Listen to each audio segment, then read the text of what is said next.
Welcome, everyone, to FMA Talk Martial Chronicles. I'm your host, Datu Tim, and this is my co-host, Peachy Ty, here again.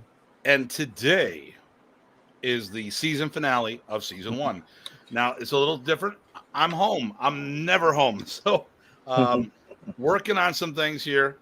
I don't have my camera set up right, so I'm looking at the screen right now, which makes me look like I'm looking away from you guys, but I'm actually watching you guys. Or actually, I'm looking at Ty. I'm looking in your eyes. But,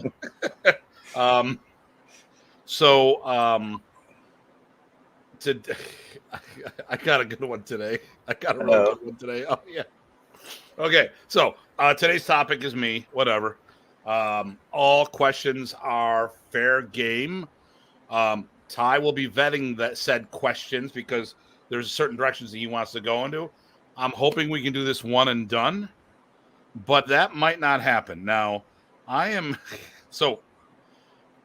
in the process of redoing my garage. We bought a pair of Mustangs, and I'm turning it into a real garage versus the monument of rattan that it's been for the last 2 decades. I still have a rattan station in there, but it's much more efficient. Ty, you were there. What did you think? Oh, it looked like there was suddenly it was bigger on the inside. Yeah, it was like a TARDIS, exactly. So, it was it's a new, and I'm going to be chiming in some people who in a moment that been here, but let me I got to show you guys this. You're going to love this. It's good though. The early adopters get their names up there real fast. That's good. But anyway, what you got? Yeah. Okay. Well, let's go here. We go. Terrell says hello. Oh, George Harris says hello. That guy. And who is Datu Tim? I have no freaking clue. He's a moron. And then Eric. Eric is going to be. Here's a grand finale. It's not it's a new beginning. It's the end of one season, and on to another. Do you teach balloon walk and do you use levels of belts? I use colored hats. If they're Mickey Mouse hats, they're colored ears. But that's another story, dudes. Just give me a minute because we'll get to some of those. You're gonna love this one. The problem here is I don't know what I am doing at the moment. For some reason, you need to get a USB hub so you can have more. I do, and it's not working. Oh, okay. It wouldn't do my mouse. Okay, so here we go. So I'm driving around. Janice and I are looking at different things here and there to work on the garage, right? We're turning it into he-she cave, yada yada yada. So my question to you as I'm looking for this photo, you guys can still hear me because I'm right here. Where do you think the least likelihood of a martial arts school would be? Like, if you were gonna look at a school, like of all the places in the world to find a martial arts school, where is the absolute last place you would ever think a martial arts school would or should exist? Red light district. You are not too far off. How about? Okay, now and one of my guys actually knows this guy or has him as a Facebook friend. How about in a motel? Huh. So I'm gonna. This is a converted motel or actual? No, it's a full-blown motel. Full-blown motel. So first of all, I'm going to take the overlay off. So I'm driving down the road, and this is what we see. So let me just zoom in on this.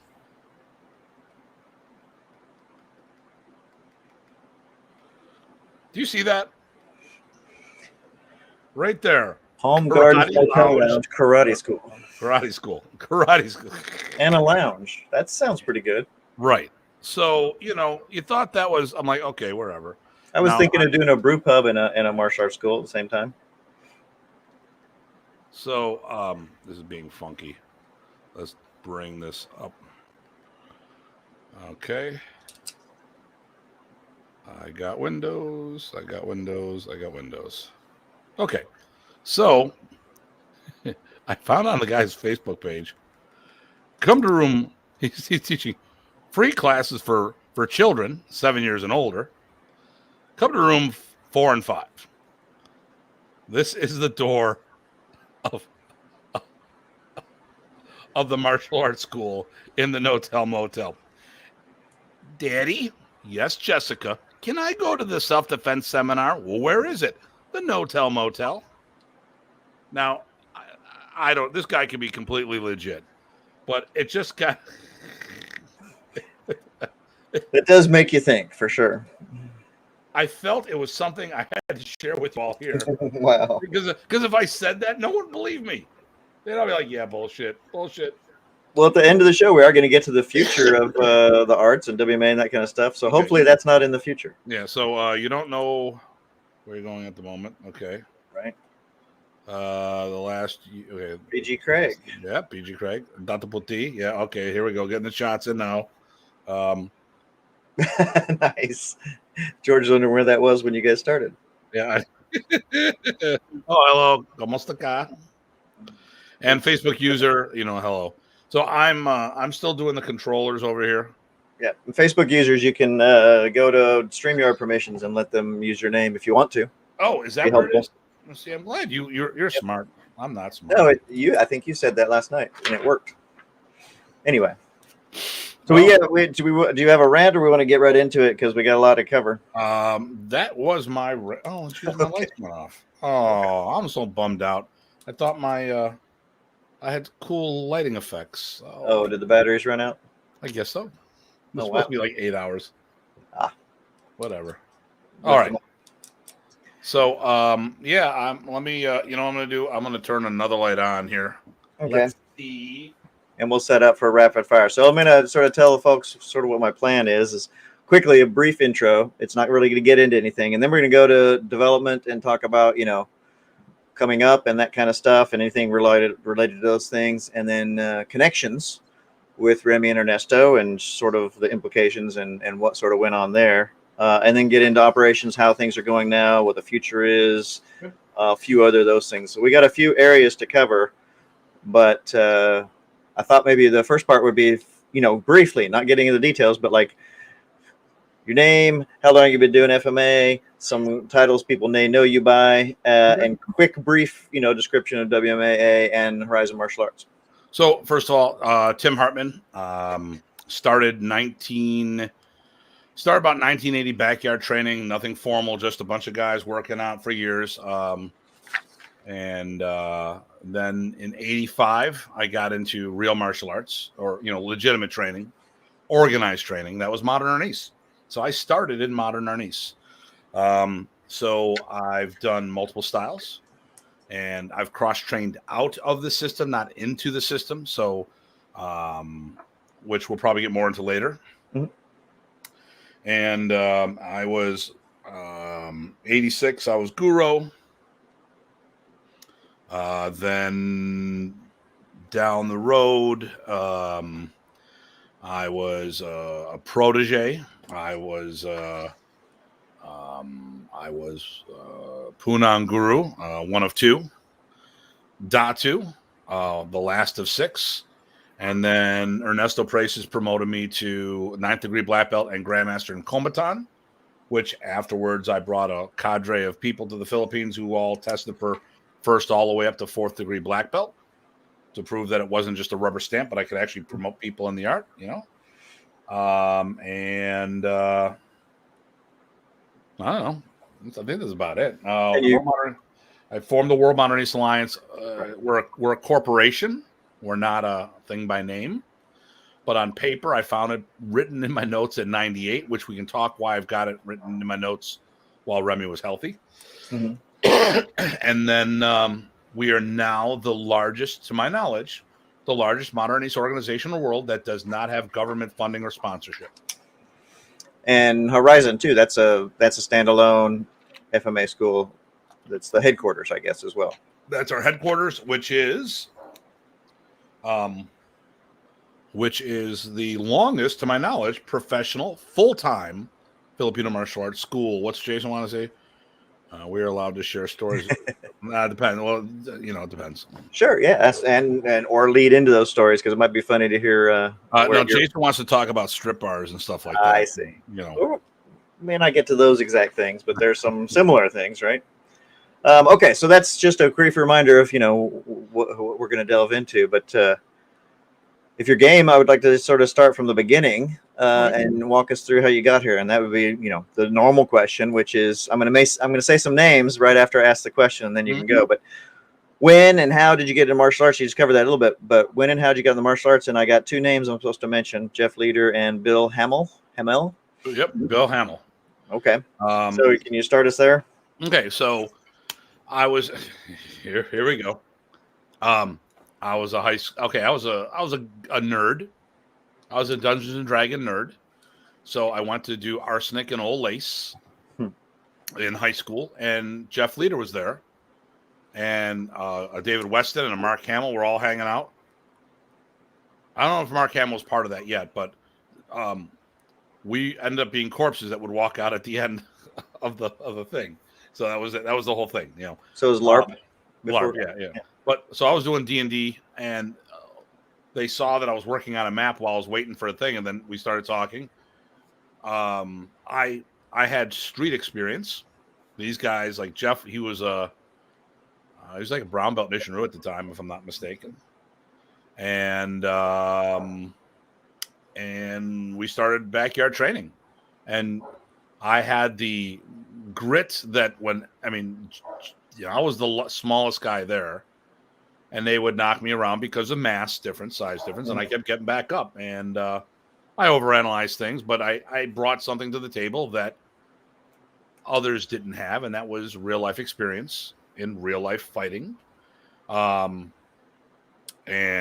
I had no clue. And then Leader went off to college, and he was always saying, "Man, you need to get into something." Then he came back one year, and I got into something, and he was like, "Oh my God, it's like a day and night difference." It was a huge difference, So I graduated in high school in '83. He'd go back, and anytime he came in, we would be doing gaming, or we would go to a video arcade. So, and we'd work out a little, but then all of a sudden, I took him up to the club that I was training in. He's like, "Wow, that's amazing. You've grown so much since the last time I saw you." So Arnis. So Jeff was doing karate at first, and then went away, and then I guess Bill Hamill was doing kung fu. Is that right? Yeah. So Bill was a kung fu guy. Jeff was in Ishinru. Buffalo is a huge Ishinru town, so I know a lot about Ishinru because all my friends in Buffalo did Ishinru. So they would take interest in what I did, so I took interest in what they did. So was it Jeff, and he mentioned two other names, maybe David Weston, Steve, and Beth. Does that sound familiar? Steve and Beth Cooper. Those were my original partners. We kind of went in different direction. There actually was Steve was the one that was he was in the martial arts school, the Filipino Karate Academy. I didn't know what the hell Filipino martial arts was at the time, and he called me. "You got to check this place out." He and I were never in the club at the same time. He ended up leaving. I ended up staying, and I've been, and then later they became partners in my business with me. Okay. And then 2000, 99, 2000, we kind of split directions. So that group, those three might have helped steer you towards Arnis. And then I was, Well, Steve Cooper was the one that actually told me about the school. Okay. So, all right. So that was my entry, And you said they suggested that, or maybe that was Jeff, but why did they think that might click for you? Well, Jeff didn't suggest. It's just that I was about to join Ishinru school, Bill Adams, who later helps me in my career. So and I was doing the thing that people normally don't do in martial arts. I was checking schools out because I was a martial art fanboy. I was that guy, had all the weapons, had a kung fu uniform, thought I was shit.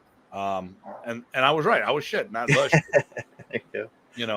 And so then fast forward, I get into a martial arts school, and things go crazy. And the funny thing is, my favorite martial art magazine was the one that Remy was in. It was the Hall of Fame that Remy was inducted to, the first one. And I walked into school. I'm like, wow, something looks familiar. All these pictures. This guy looks familiar. And there's the Grand Master, and it's like, oh yeah, you're in the book. Can you sign this for me? Nice. So it all fell together. A lot, starting with Arnis, did you? I mean, he was one of your favorite, right, from the magazines, and also the way the school worked out.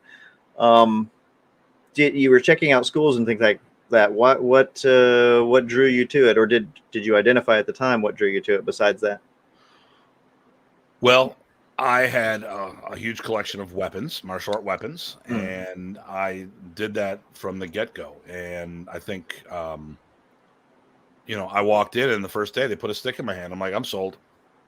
right? Because I guess in Ishinru you don't do weapons until, if at all, or until later, right? I'm not sure. Well, in most karates back then, we're talking 85. Hey, Frank. Hey, Frank.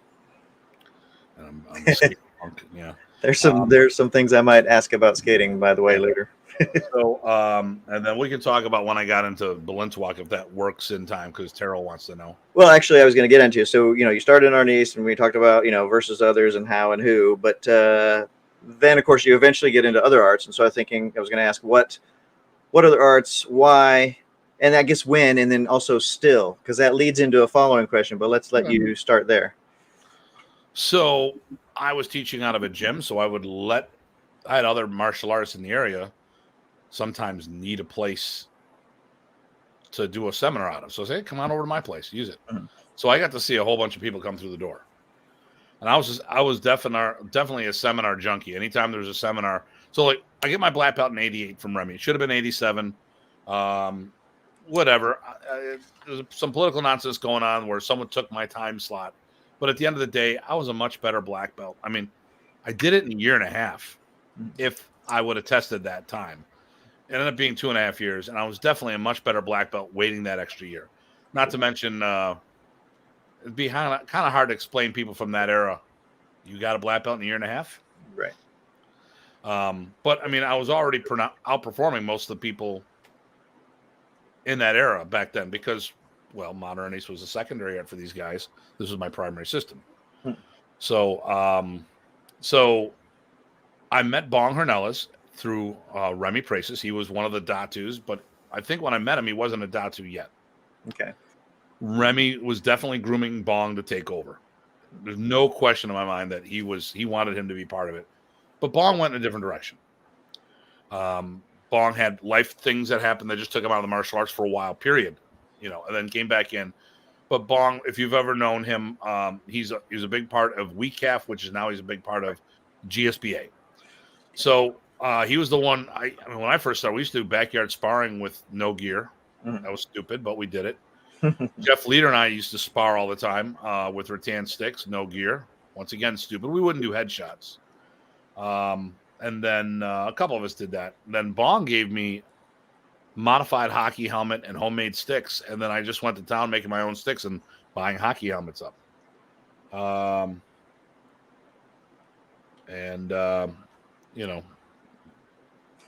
Way more. It's contagious, Jason. Yeah. But the Arnis Sikaran, it was Arnis Kali Sipa Sikaran is what he eventually calls it, Arnis Sikaran, the Hornella system. So I was a probationary black belt. I don't claim it because I don't train it. My probationary period left or expired, but it was a nice adjunct to what I was doing. I mean, I love Sinwalis, and there's a big emphasis of doing Sinwalis, or there's a lot more Sinwalis, or at least I thought there was until I realized it's really only a handful of Sinwalis done a bunch of different ways. Right. He did a lot of double stick, which I liked because, in modern. And well, he liked weapons too, right? Oh, yeah, lots of weapons. Now, yeah. Here's the thing. When I make comments on the show, this interview and other interviews, we probably have to make this more often. We talk in generalizations. Like the other week, we talked about no one spars and no one fights in Arnis, modern Arnis. And people say, well, don't tell that to Doug Pierre. Okay, when you do the percentage of people who do modern Arnis and talk to a handful of us, I'm included in that group that do spar, it's less than 1 percentile. So it wouldn't even show up on the board in the Family Feud. We got to talk about numbers that make sense. And yes, did modern Arnis have a couple fighters? Sure, it did. But modern Arnis as a whole doesn't fight. So when I sit there, when Modern Arnis doesn't do double stick, someone's like, well, what about all this Sinwali? I go, let me sum up all the Modern Arnis training for double stick versus a double stick tool to teach tappy tappy. We did single Sinwali, double Sinwali, eventually reverse Sinwali, eventually high redunda, which was Heaven 6. Then we would do redunda, and then we would do abanico redunda. Mm-hmm. That was our double stick work. And then he would do a double feed to teach you how to do your left and right. Yep. And then he would do a double stick feed to get you to do tappy tappy. Mm-hmm. When you look at the depth and the quantity of material in Modern Arnis, that's nothing. That what I just mentioned there is next to nothing. So we don't do double stick. So Bong does double stick. Hey George, thanks for hopping in there. But that'll lead you possibly into maybe your other arts too, right? Because you said Bong system, and then I know you've done other systems. So the next thing that was anything that would merit mentioning versus like I could take some form of accreditation for would be Balintawak. So I had an opportunity to get in with Ted Buat. I missed the opportunity because of my life at the moment. Remy had opened the door up again for me. Remy was at my house. We were celebrating somebody's birthday. And I don't think it was Ingmar's birthday. And Remy was there, and we called up. I go, hey, do you want to talk to Ted? Sure. We got Ted on the phone, and then he, once again, hey, you should teach Tim. So what year? This was 99, 2000 when we talked. I got into Balintawak in July of 2000. Okay. So it was leading up into it. So we were talking about April-ish of 2000. Okay. I probably could have got involved in 99. Life didn't happen. I brought Kevin Black with me from my club, and then I also got Paul Johnulus in. Oh, nice. Paul stuck Kevin, which Kevin was was Remy's final attorney. Kevin ended up going into the FBI, and that took him out of the area. So Balintawak would be the next one, and that was the last art Remy trained before forming Modern. Hey, Jeremy. Hey, Jeremy. So that really changed the way I was looking at things. And Remy was asking me right after that, hey, what did Ted teach you? And other people who were Modern people who got in, same stories. I say, hey, Professor, I hate it. What did Ted show you? Well, it's good to see you too, sir. Oh, Tim, it's good to see you. What did he show you? And I think he wanted to get back, reconnect to his roots. I spent a fair amount of time around Nene Tortal. So I have a guru, some kind of, I don't know the exact name. It's on the wall. A Lakan Tatlo Guru or something along those lines. So some kind of third level guru. But the material I learned from Nene was kind of more of these blessings things because based on what it was doing, it was the material that I learned from him I was already doing in Modern, just organized a little differently. Okay. So was this before you met Ernesto? Because for some reason I had the order in my head differently. You would have had, yeah. Okay, yeah. So that was after Ernesto. Okay. And in 99, I met Ernesto. Okay. So that was him first. And he I've been trying to meet Ernesto for years. Because this is Remy's brother, to me that's important to see family. Family's important. That's why we go to visit Roberto every time we're in the Philippines. Mm-hmm. And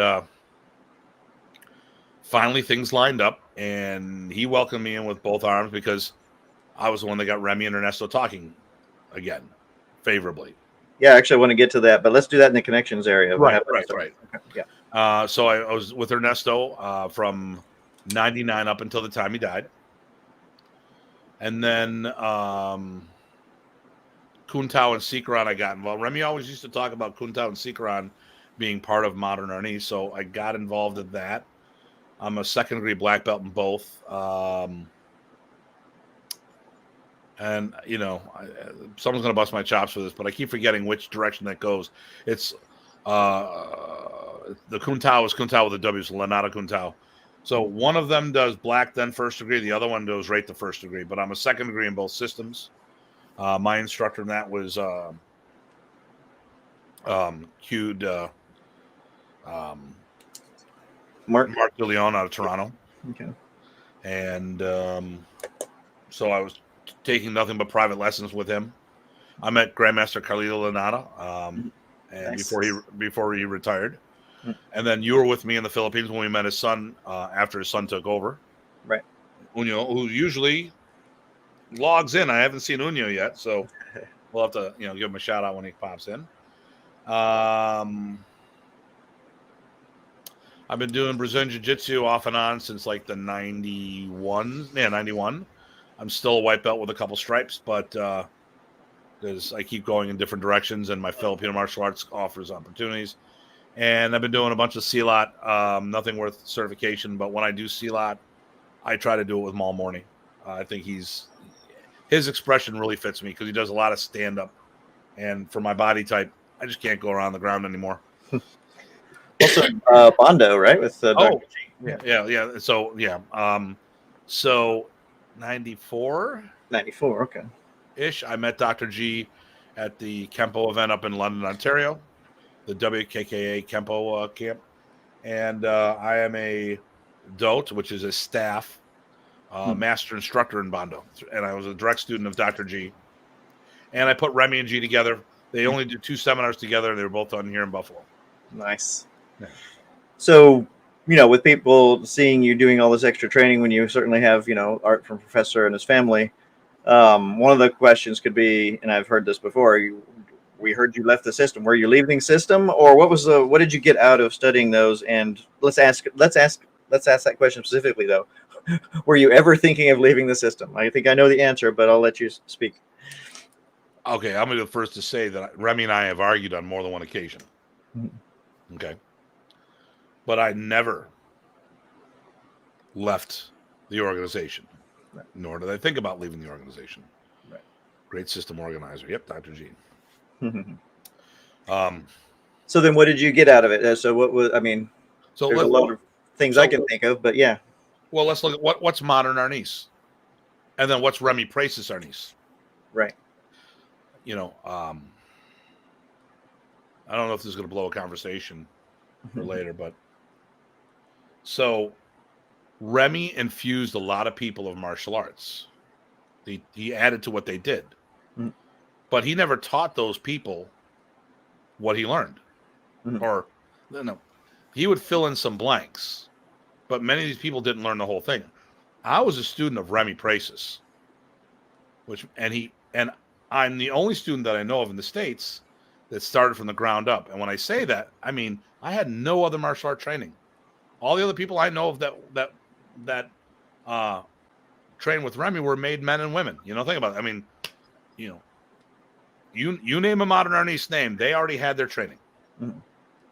So I learned it with no other things going on in my head. Well, I mean, there's things going on in my head, but I mean, untainted, for lack of a better term. Right. And I didn't fall back on another system. Well, I noticed he always, so he gave some concepts, he gave some basic tools and stuff like that, but he did not start people off on basics as far as how to move. He would give them tools with their movement would be, whatever their movement was. Well, fortunately, I started the Filipino Karate Academy underneath John Bryant, who was in the videos with Remy. Right. Was in the 6th video with Remy, if I'm not mistaken. 5th or 6th, 5th video, 5th. And so that was a full-time modern Arnis school. And Remy would stay in Buffalo for weeks at a time. He would do classes where we never picked up a stick. And, and we would, I know, and someone busted my chops recently, oh, that's all karate. Well, I know he took karate forms and put it in the system and modified them. But it was his synthesis. He put that together.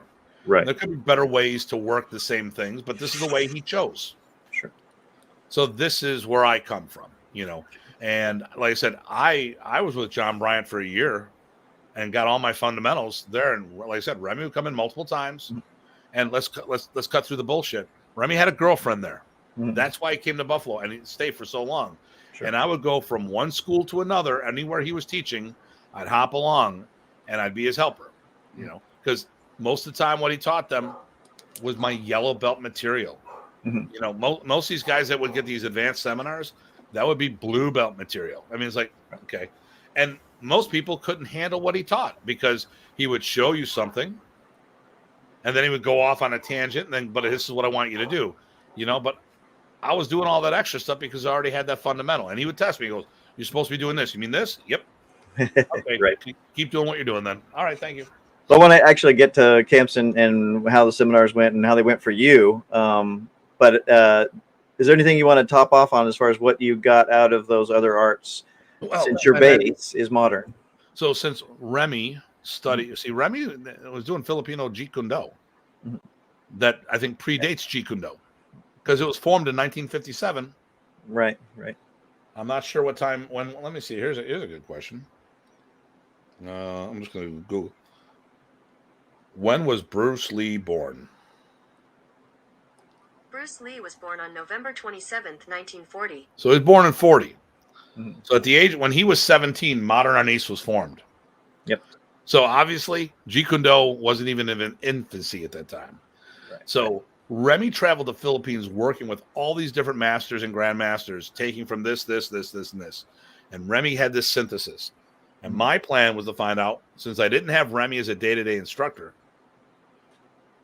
I went to check out all these other arts to find out where they came from, what was more about, what parts did he take, what did he leave behind, what did he choose that it wasn't enough to get more into.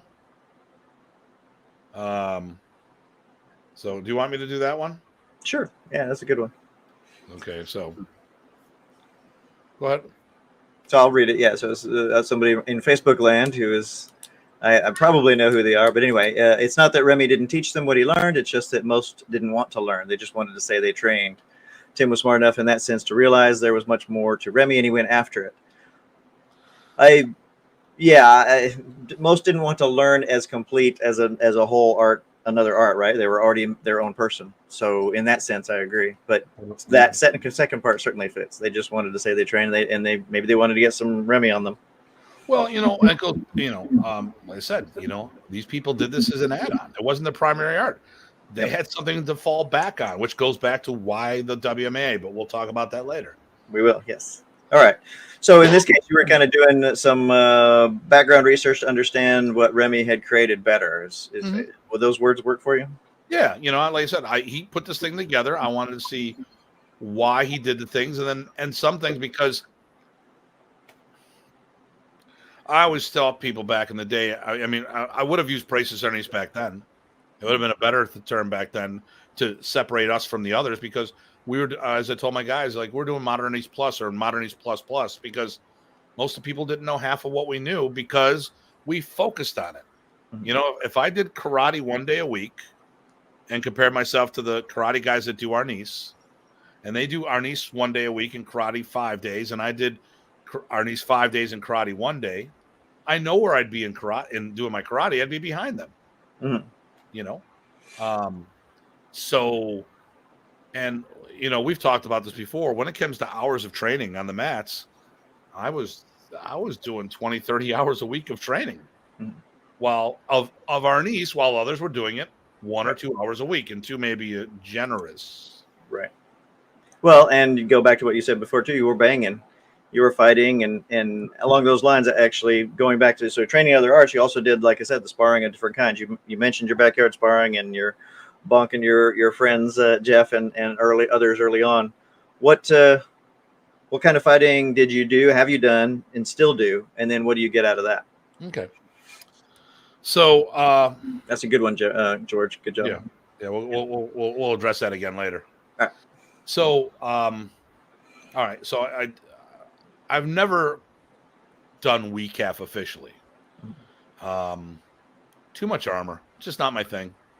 So I studied, but I have a lot of WCAF friends, and one of them, Ed Pilsitz, who was a Modern Arnis practitioner and a world champion. And he and I talked once ago.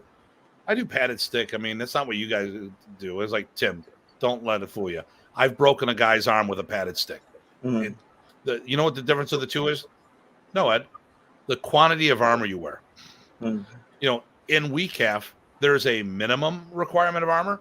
There's not a maximum. And I've had fighters wear these hockey pants, so if they get hit in the legs, they don't react to it. Right. And to me, that seems cheating. But when you put a maximum armor requirement and someone gets hurt because of there's a lawsuit and a half there. Right. But I'm kind of with you. I mean, I like there to be some consequences. You have to learn from mistakes, right? And if you can't feel the mistakes, you're not going to learn. Consequences. That's Right. it. So I've done live. I still do a little live stick. I'll wear a WCAF helmet, lacrosse gloves, and elbow pads. I go, listen, I got to work. This is my job, And I just like that sting every now and then, just to keep me honest. And I do padded stick fighting, point and continuous. I like doing both because I think they both bring something good to the table. I mean, you want to have a combination. I mean, listen, a stick is not going to drop anybody. Not maybe with a headshot if you do it right, but when you hit someone in the leg, a rattan stick's not going to do it. Actually, I think the problem is a lot of people are, let's talk about the modern people. They don't fight. I think they're afraid of the stick. Because, in karate, they fight all day. I'm like, well, why? And I get it. When we first started doing this, we didn't have the safety gear that made sense. And if you did the WCAF gear, man, a helmet's $125 to $150. I'm like, if that's just a helmet, why bother? That's why Kendo's not that as popular as it could be, because, Mr. Kimura, who teaches out of my school, he knows a guy in Japan that's got a $15,000 Kendo setup. Well, and add to that, if it's not your primary art and you're buying these equipment things, that makes it less likely too. Right. Yeah. No, I get you. Actually, before I go to the next thing, because this is sort of a slight change, I do want to get to George's comment because I think it's very good, right? And you want to do that right now? Yeah. Okay. About the genius, the professor of art within your art, right? He was not threatening schools. He was adding to systems, adding to teachers' material, and not stealing things from himself. And in fact, actually, teachers could bring Remy in to add to their program, so now they had something to trade, and add because they could bring in Remy, and more people would come. Win-win. Unfortunately, that bit us in the ass. Well, true. And that's the problem. The genius of getting that word out, right, also made it that the art didn't have any sustainability. Because right now, what's the problem? I mean, you look at Ed Parker. When his school, when his stuff, when he died, the art flourished. Jeet Kune Do, the art flourished. Mm-hmm. Why isn't modern doing that? I'll tell you why. And Kombatan as well. And all these others. Other types of fighting helped our fencing. Yeah, there's the other one. And HEMA. I do a little HEMA and saber fighting too. And I'm lightsaber fighting. But the thing here is, because of Remy's model, there were no schools left over. I mean, I was the school. I was the only school that did it. And I'm talking full-time, brick and mortar, paid the person to work full-time. All right. Everyone else, Modernist was a hobby of theirs. Mm-hmm. They did karate, and on weekends they played paintball or did Arnis. And I don't want to say it that way. Well, there was a couple good fusion schools out there. Sure. Well, we also talked about the model before, which was the idea that, hey, the accepted practice is not that you have a standalone FMA schools. It's just understood that you don't do, nobody can do that. And that's just accepted, which means that nobody is ever pushing that boundary, or not enough people. Yeah, not enough people are pushing that boundary. Hey, listen, if I can do it, I don't see why others can't, because I'm not that smart. Well, I've heard, so in the stories, we're going to talk about maybe a business acumen and practice. So we'll get to that later. So anyway, let's go back to development, if it's okay. We talked about fighting. We talked about training other arts. I want to get back to the personal side, a little bit of, some of the training partners you had coming up and what kind of training that involved, hours and sessions and girlfriends complaining and things like that. And what kind of training groups did you utilize or set up, and how that fed back into your development? Because this is about you. I couldn't keep a girlfriend.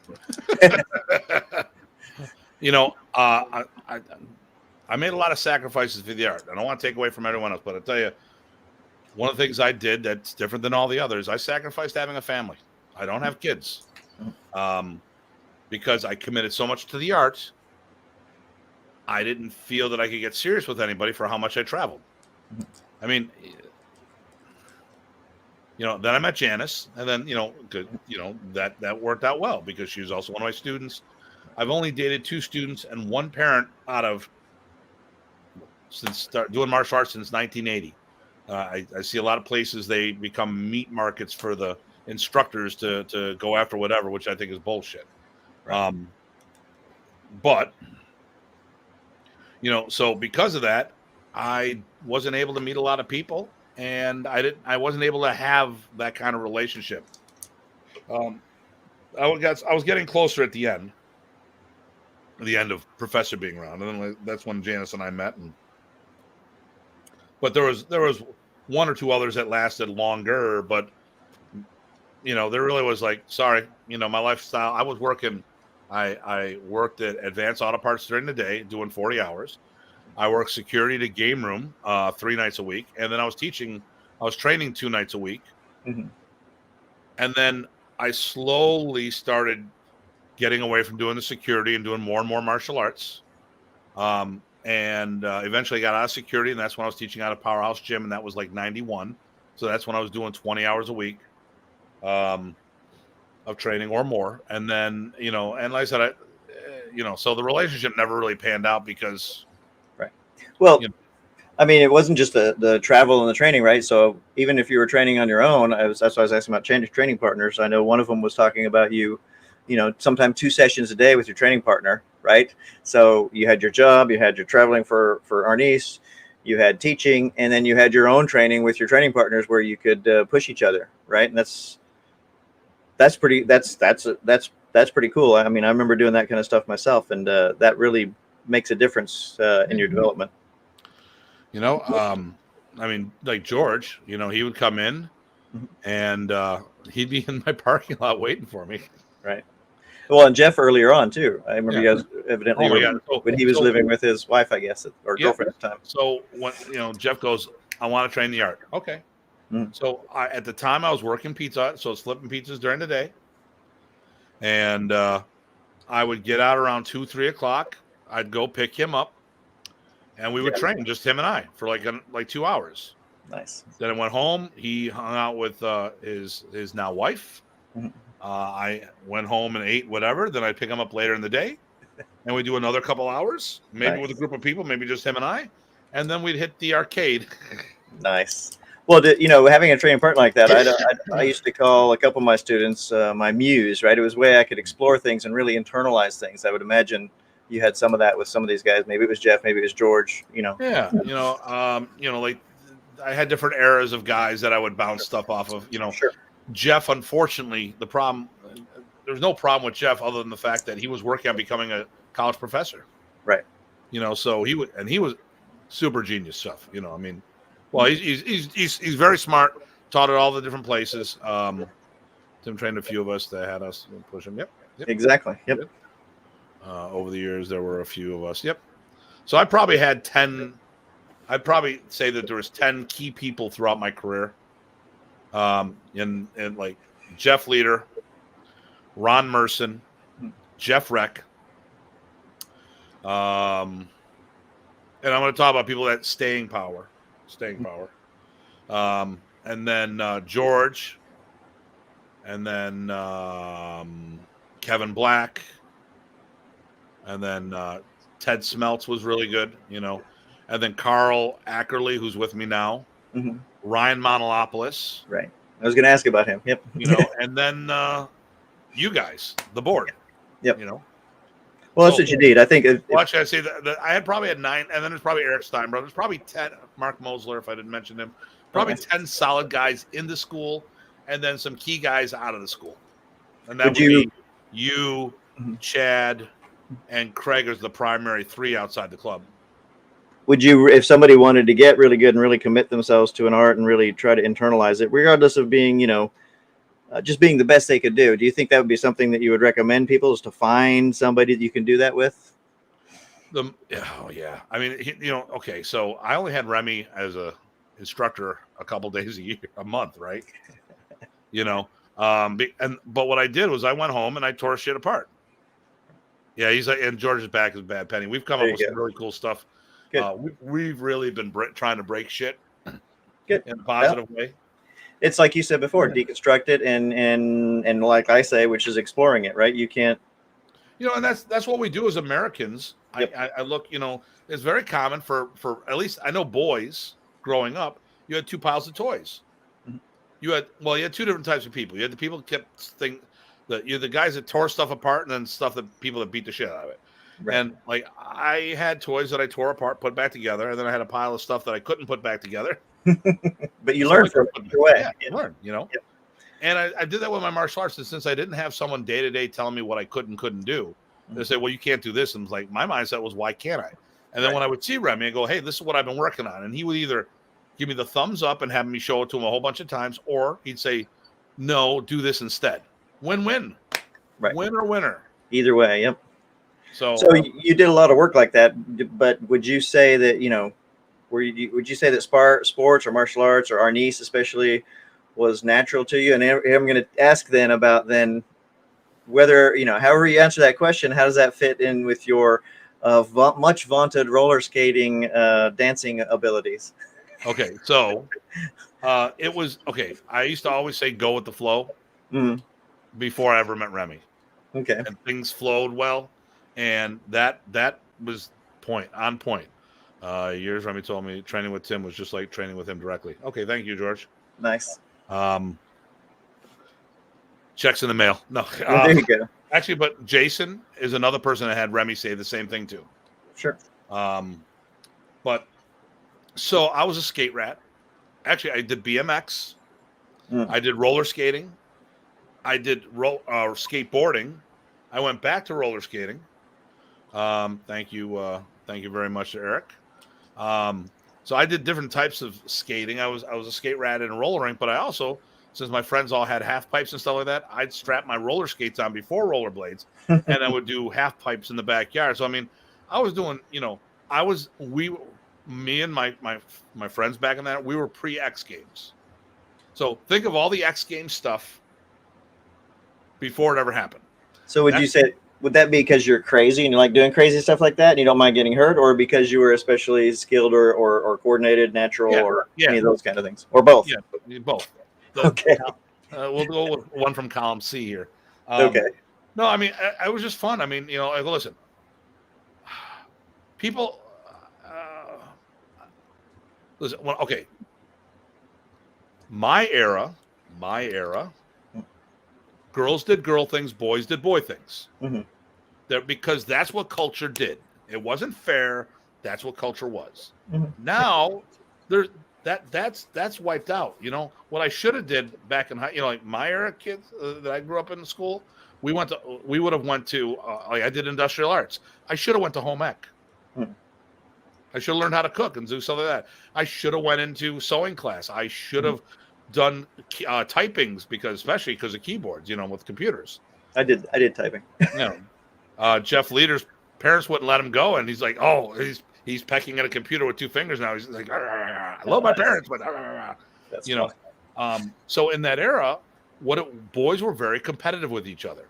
So we always tried to be quicker, faster. We raced each other. We did this. If someone's jumping, someone's got to jump higher. I mean, and then I got into skating, and I actually was winning money competing doing that. I almost and I was in high school. I did performing arts, so I was actually I almost went to try out for the Starlight Express, which was a musical done on roller skates. All the cast basically played steam locomotives, and they had not a half pipe, but they had almost like a half bowl. So instead of a how if you watch the old days of skating where Tony Hawk went into a swimming pool, think about it going up, and you would go up the ramp, and I probably could have got in because I was a decent singer, but I was a really good skater, and they were always having people injured that couldn't perform because they were injured. Sure. And then Disney or Epcot did a thing called Wheels, which was another thing I almost tried out for.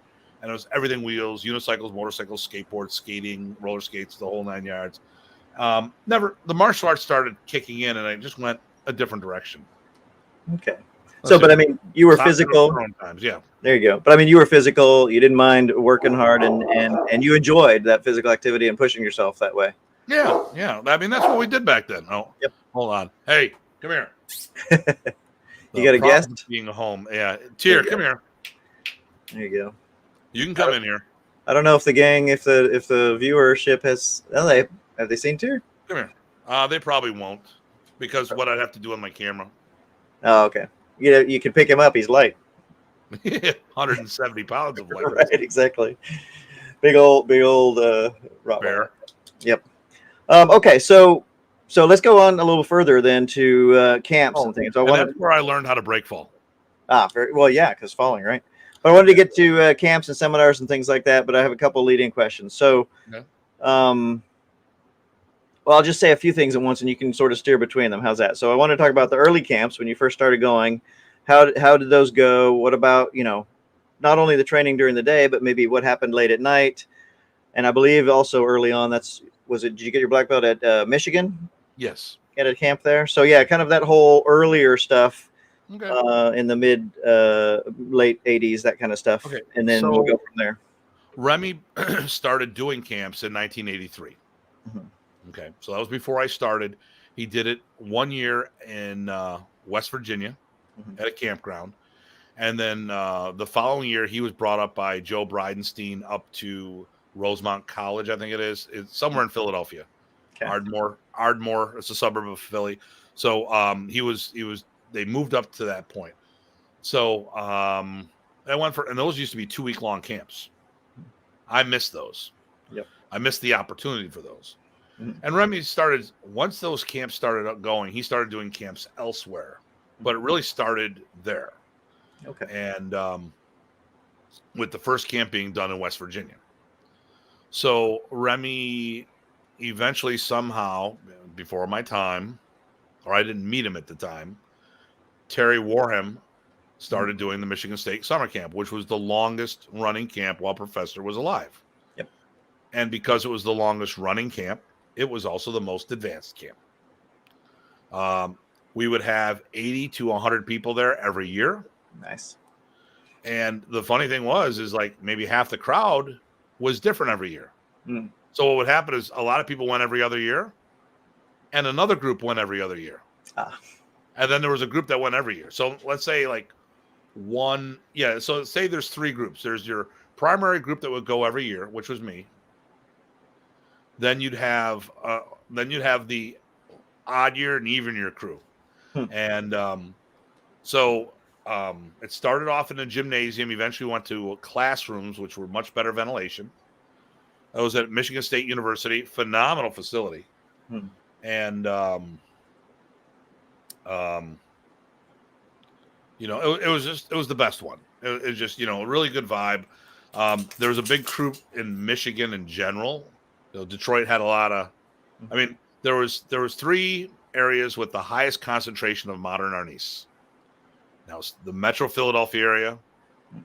Okay. And I'm talking cities, not talking regions that way.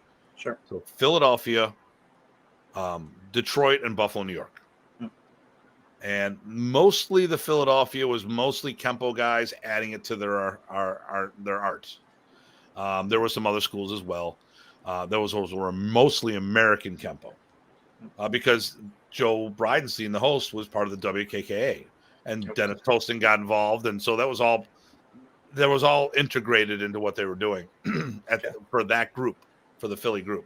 So a lot of people were doing modern. They may not even realize that they did it. Right. And then from there, like I said, Detroit had a huge group, and Buffalo, which is the smallest of the cities, with the city proper was like 280,000. Metro was 1 million. We had 11 groups running simultaneously. Right. So within 15, 20 minutes of each other. Now you talk Michigan had a bigger footprint, and it was also spread out more. And they're used to commuting more because of General Motors, Chrysler, Ford. So like Rich, a lot of people consider Rich Detroit, Rich Parsons. Right. But Rich is an hour north of Detroit. Right. So depending on who you talk to, it's all, and East Lansing, that was like 2 hours. west of Detroit. That's where the camp was. There was a group out there. So kind of everyone looked at Michigan as being Michigan, not necessarily Detroit. Now, were your camps, if you, for us, we ended up training a lot in the morning before camp started. We ended up training late at night, or a few people would go together and work through their notes and talk. Did you end up doing that same thing, or how did that go? There's a lot of things going on. So I was nocturnal, and my fridge always had beer in it from Canada. There you go.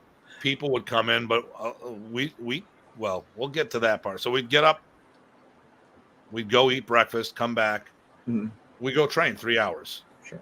Then, I mean, Michigan, we were training more than downtime, but afterwards we got together and did stuff. And sometimes, like, we'd be in my room, like the last camp specifically. Action Flex had just come out. So the padded sticks were there, and we're in my room having beers, and we're doing tappy and all this other stuff. And we're doing really like the Seguidas of Balint walk, doing all this material. And Paul O'Grady, who wrote the one article for Black Belt, the Modern Aces Next Generation, that Eric was part of, and all of us that got chopped down. He was like, wow, hey, we're gonna go down and hang out and work with those guys. No, man, I'm having a good time watching you two go. I'm like, okay. But at any given moment, there'd be a knock on my door, and either they'd be raiding my fridge or they'd be asking me to teach the forms. And sure, Jeff will tell you, there usually was a line outside my door looking to talk to me about how to do the forms because they hadn't done it from the year before. They planned on testing. I was going to say, yeah, that's usually the people they're not testing. No, that sounds familiar. Not surprised, but I actually wanted to touch upon that though. The question then sort of goes up, and how and when did you end up helping with the forms, and later on, maybe at the same time, tests, being a demo dummy with Remy and those kinds of things. How did that all develop? And then we'll get to the funny stories. So there was a problem here in Buffalo in the late 80s. Someone was talking. Oh, maybe it was like 90, 91. Yeah, 91. So we went to Jeff Reck and I went to a Big 3 seminar that Mark Klein hosted in Jersey. So we take him to the airport. I'm asking him a question. I go, listen, Remy, so-and-so said X, Y, and Z. And he just starts chuckling. I'm like, listen, I don't want you getting involved. I'm going to handle this all to myself. I just need to know, what do you want done? Basically, somebody came back, said that they were supposed to sit on every testing board in Buffalo. And Remy said that was bullshit. Okay. I took care of it. And from that moment on, because I took care of it on my own, he treated me differently. He started, like, he gave me a big hug when he hopped on the plane. I'm like, well, okay. I don't know where that came from. And then we started different, things started doing. Then he would use me as well in the seminars, and I would always try to resist to act like the tough guy for modern, the strong man. It's not what he wanted. So once I started saying, oh, here we go, I remember these days. Make Jeff Reck great again. Nice. So, and then there's no W in Rec. REACH. Okay. But so I started showing pain one day, and Remy used me. Sure. And then I showed more pain, and he used me more. Right. And actually, the one time I stabbed him, and I almost took his thumb off because he just stabbed me. I go, no, stop me. Boom. And Jeff Leader was there. He goes to me, oh, my God. I go, that's it. He's never going to use me. He kept using me more and more. I goes, holy shit, Tim. You stabbed him in the thumb, and this is how much you want? Hell, rip his arm off and see how much he uses you. Right. But that was the reason I put that question in the development is because the demo dummy, I think you learn a lot from that, right? And you also know that he wasn't trying to hurt anybody. He was trying to be able to show stuff realistically. And if he didn't have to hurt you, then that's where the pain showing is fine. I started working on subtle things. Like, so when he would throw me around, because, listen, when it came time, I was his go-to guy. He knew consistently he could throw me around. He could do anything he wanted. Right. And I was there for him, And I'm not saying that I was the best at everything at all times, because I wasn't. There's things I need to work on better than other. But he knew when I was in the room, he could turn it up to whatever notch he wanted. Right. And he could get a satisfactory demo. Yep. And that was it. And then what I started doing is when he would start doing the throws to me, like arm bars and all this other stuff, I started putting my feet in between his legs to work on takedowns. positions, not do them. No way in hell I would do that. Right. You know, but I was kind of looking as he threw me. I was like, because as much as he was getting very dynamic, I was beginning to feel, and he was giving me tells to protect myself. So I said, well, can I make this work for me? Yep. If somebody else tries to put me in this line, then what would happen is I'd be some noob would do something, or some knucklehead would try to do something, and I put my foot somewhere, and then all of a sudden there's a leg takedown. Like, Right. Yeah, okay, that's good. What do you do now, Tim? I do this. Damn. Like, So okay. to me, that kind of folds into a second lesson learned. Somebody want to get really, really good at something and really internalize an art. Find someone who's better at them and let them demo on you right and left. Right. I was up in Toronto. I was getting some of my my ink done. It was Mother's Day weekend, and the first Saturday I was with Mall Morning. Sunday I was going to do the thing, and then that's Mall. That's when Mall said, "Hey, we got to do a seminar together." I'm like, "Okay, you know, I'm game." You know, so he's doing a technique, and I'm just I know something's wrong. Mall, do it to me. No, Mall, come on, do it to me. Tim, I don't want to hurt you. Damn it, do it to me. Oh God, you okay? Yeah, that sucked. It was great. Do it again. And then I go, yeah, and I did. And then I took my partner. I go, is this it? And he goes, that's it. I'm like, okay. You got to feel it. Because you were missing a lot of, you know, and if someone was having a problem with the technique, a lot of times I would go, Professor, do it to me. They need to see it. Mm-hmm. Do it to them. They need to feel it. Yep, absolutely. Because a lot of times when you ask the technique, he would do it to you. Mm-hmm. Sometimes he was a professor. They're having a problem. Oh, no, professor, do it on me. Because I realized that he needed, you know, Remy needed an assistant that understood what was going on. Not many people, you know, going to the Philippines. We talked about going to the Philippines. Mm-hmm. No one needs to go there to learn martial arts when you have the variety, the plethora of instructors here in the States that you could tap into. Mm-hmm. That being said, I would never understand Remy the way I do today if it wasn't for the fact that I've gone to the Philippines years after he died. Sure. He died, and the last time I saw him training was 2000, October of 2000. Actually, August of 2000, because when I hooked up with him in Germany, he couldn't train. And the last time I saw him alive was 2 weeks before he passed. So it was August of 2001. I didn't go to the Philippines in 2007. Mm-hmm. And from that moment on, I started understanding more. Sure. Because I started paying more. I mean, I'd go to Toronto all the time, and I was exposed to Filipino culture, but I was never immersed in it. You know, I know so much more. Right.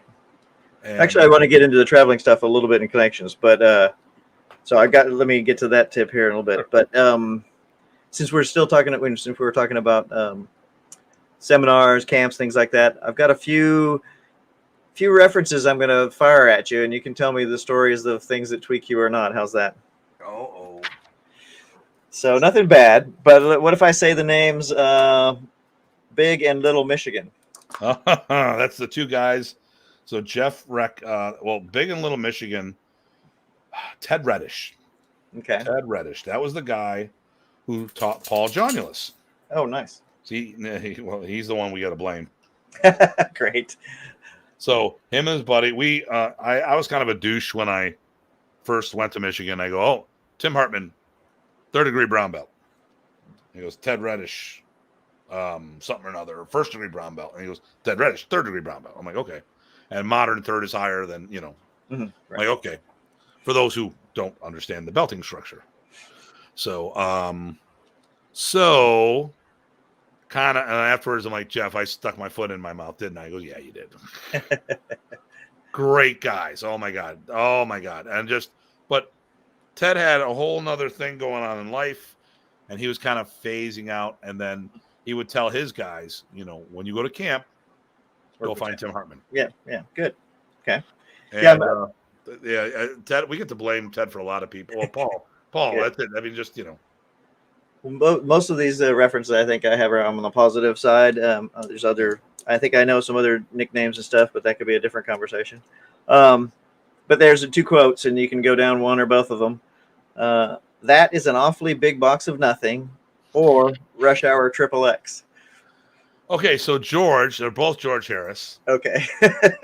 We're going to Michigan summer camp, Hmm. and so his previous wife used to make, or still does, makes leather masks like Harlequin. Oh, phenomenal! Actually, Okay. I think Wow. Katy Perry got into buying them and stuff like that for their crew. I mean, Hmm. she's really upped her game. You know, she's an amazing leather worker. Wow. So we're going, and I go to camp and I set up all this gear. You know, I set up. I mean, basically, if I went to camp, I was the one that brought sticks to sell, and I'd come and they're like, "Tim, did you bring sticks?" Yes, I did. Okay. And then I'd bring Remy videos and stuff like that. So Remy didn't bring a lot of merchandise with him. So I'd bring, you know, like the camp host would do a T-shirt for the camp. Mm. So I would bring Remy stuff with me. I didn't bring in my own stuff. I had my own T-shirts for the school, but I didn't make my own DVDs or VHS at the time. So so everything was, it was Remy, and so we're driving through Canada. It's the fastest way to get to Michigan. So we're going. There's this huge box of these masks in the back seat, and the guy goes, the board goes, "Anything to declare?" No, nothing to declare. And he goes, "That's a big box of nothing." I'm like, "Well, we're going through to Michigan. It's mad, blah blah blah." Nice. And then Terry Warren bought them all on the spot because he had this place called Brother Gambit, which is an oddity place. Yes. Okay. All right. Okay. So then we're George once again. It was George, Paul O'Grady, and myself, and we're stuck in Michigan traffic, bumper to bumper, trying to get to the hotel for the seminar. And someone has the wonderful idea of taking the trunk key off of my key ring, goes into the back, opens the trunk, and takes out the case of Molson Triple X we bought. Okay. And we proceed to imbibe in well, I had one bottle. Because it was bumper to bumper, we weren't going anywhere. Okay. So that was another. There was a lot of debauchery that was going on when George and I were hanging out. Well, road trip bonding and road trip for things, shared interests. That's all good stuff. Any other border crossing shenanigans that stick out? Oh, they gave Jeff Leader a hard time the one time. We're coming North America, South America. We're coming over across the border, and they somehow he was in the passenger seat. The booth was, I think we were going by a truck one or something, and somehow they were talking to Jeff as the passenger. Citizenship, American, North American, South American. I'm like, oh, I'm sorry, United States. I'm like, okay, you're right, but we're the country that says United States of America. Right. It says Canada. Nice. I got a couple other story references. One's a specific story, and one is probably in general. So let's do the specific one. Okay. Anything you can tell me about magically grabbing a stick out of someone's hand at speed and just walking away with it? Oh, yeah. We were at a camp, and someone swung at me once. Oh, at you? Or just in the middle of a drill or not paying attention? It was coming right towards my face, and I kind of just like, and just kept walking away and hand it back to somebody else. Okay. You know, getting gas in the middle of, oh my God. Oh, we should talk about that one too. There you go. Go for it. Then we'll come back to the other story you were going to ask. Okay. So we were going to see, there was a threat against Remy. There was a hit put out on Remy. A letter in Tagalog, and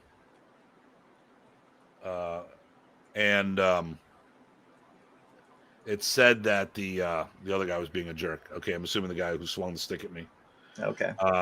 And George says it was pretty much at you. So okay. Okay, yeah. So yeah, well, okay. So someone's swinging, someone's being a jerk, trying to swing to hit me, and I ripped it out of the air as I walked. I was like, fine, thank you, my stick now. Okay. So we got a group of people in a minivan. Enterprise Rental knew me very well. Like twice a month or so, I was getting rental vehicles to go places with the crew. So we went to Michigan, and Remy was threatened. They were going to retire him and all this other stuff. Long nonsense. And actually, somebody showed up, and then he hightailed it out of there. But we ended up going to stay with Remy in the same hotel or a house. We had a house we were going to stay in. So I didn't know that it was actually better to go north of Detroit and come down. It's faster.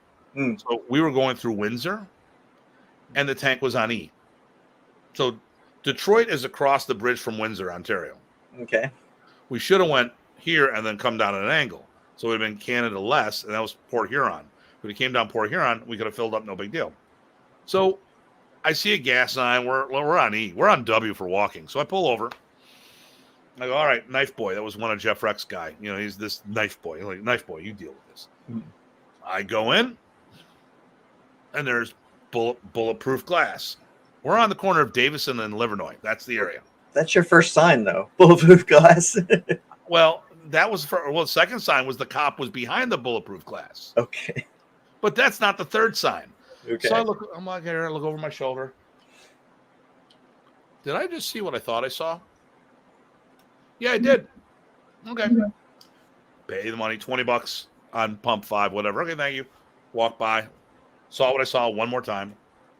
And we're going, I got to go to the bathroom. I got to do this. I got to do that. Dude, there's a guy with a face mask in there. Now, okay, it's in the summer, 70s. Okay. Spring.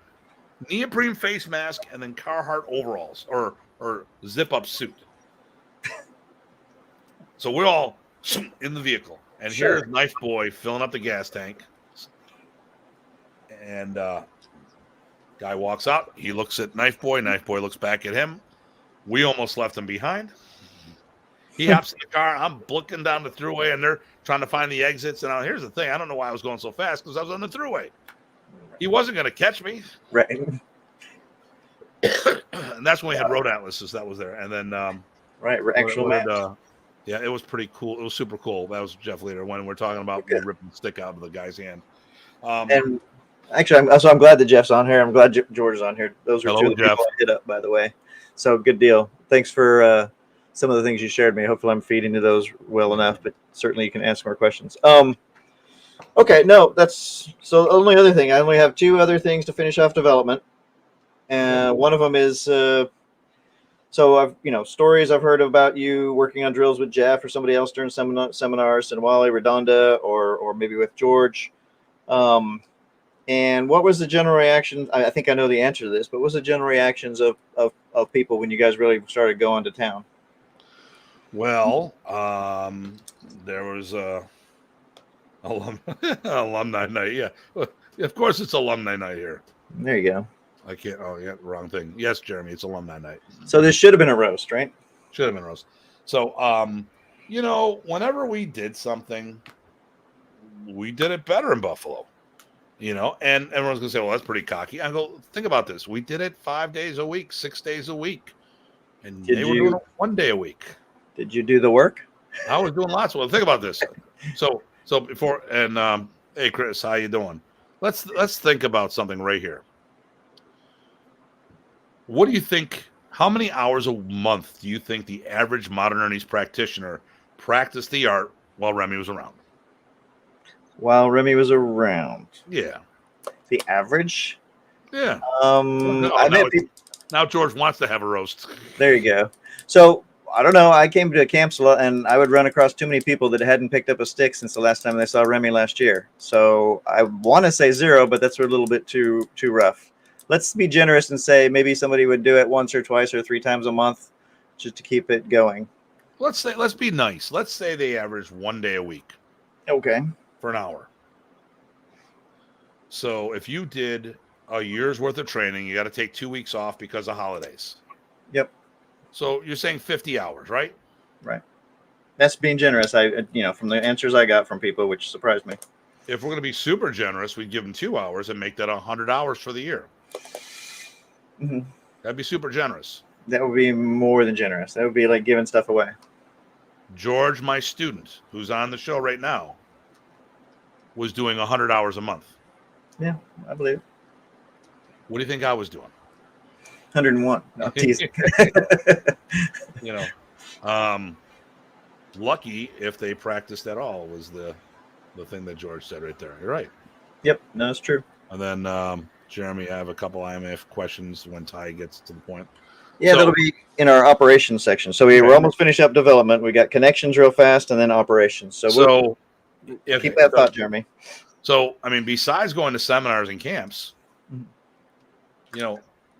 they would do 100 in a month. And what do we figure out? I was doing 100 in a year.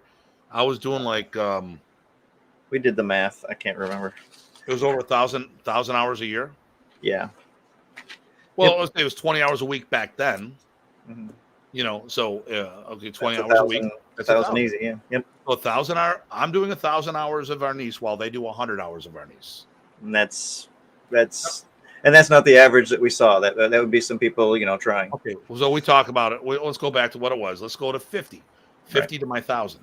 Right. So we had It's almost the same. We had an elite. I mean, I'm pretty sure Eric will probably one of the stories you might have about Eric. Did you get a hold of Eric? I did not get a hold of Eric. No, I worked with changing buildings. I didn't get to all the people I wanted to.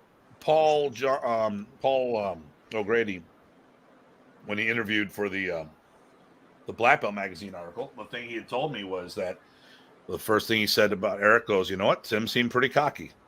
Then I got to hang around Tim, and I realized he could do everything he said he could. Yep. And that was the point. You know, the point was that I wasn't saying stuff I couldn't do. The mindset was that I was doing it, and I was talking about how we should be able to do it. Right. And unfortunately, my personality has a tendency of being a little polarizing at times. And, you know, a long time ago, I got rid of being PC with my answers and just being straight, or my questions. And I would say stuff. And just, you know, sometimes I've seen so many times where a teacher in school or martial arts, whatever, well, if some of us don't step up, we're going to have to, and it was always, we're going to have to do something, this, that, you know, we're not going to be able to do this. And all of a sudden the good kids or the good students would come up and go, well, what do I need to do? No, it's not you, it's Joe. Well, then why don't you just mention Joe? Because it makes me feel like you're talking about me. Right. You know, and when I first worked at the first store for Pizza Hut, it was an ex-military guy who would bust my chops when I was wrong. Right. And I had a bipolar, what I assume was a bipolar prick of a stepfather who had no problems telling me what he thought I was doing wrong in my life. So I've got this conditioning, you know, and, you know, when you're brought up a certain way, I'm not trying to be a certain thing, but, you know, and Buffalo, we have a tendency of having a full contact sense of humor. So people take us kind of funny. Well, people, you know, Jeff and I busting each other's chops, and people looking at me like, "Why you guys hate each other?" I go, "We're best friends." right. You know, and like when the last time you were in Buffalo, what do we say about other modern Ernie's people? Not about the people, but about their ability to hang with us. Oh, well, it's just you gotta have the ability to bust each other's chops. I was some of my best friends in college. We would call each other all sorts of names that you wouldn't call your best friends. That's how we knew we were best friends. Yeah, and we're sitting around, and I think a lot of these guys would take it personal. They wouldn't know what to do. I was like, dude, right, grow a pair or loosen up. You know, get those panties unbunched. You know, whatever. You can't take yourself too seriously. No. I mean, we bust your chops, and that would probably surprise some people. Yeah, but I usually bust my chops before you get a chance. That's the best way to do it. That's what I do. Yep. All right. Let's see. Actually, since we did do seminars and camps, now's a good time for. Well, no. I'll save that later. So the only other thing is along those lines about development.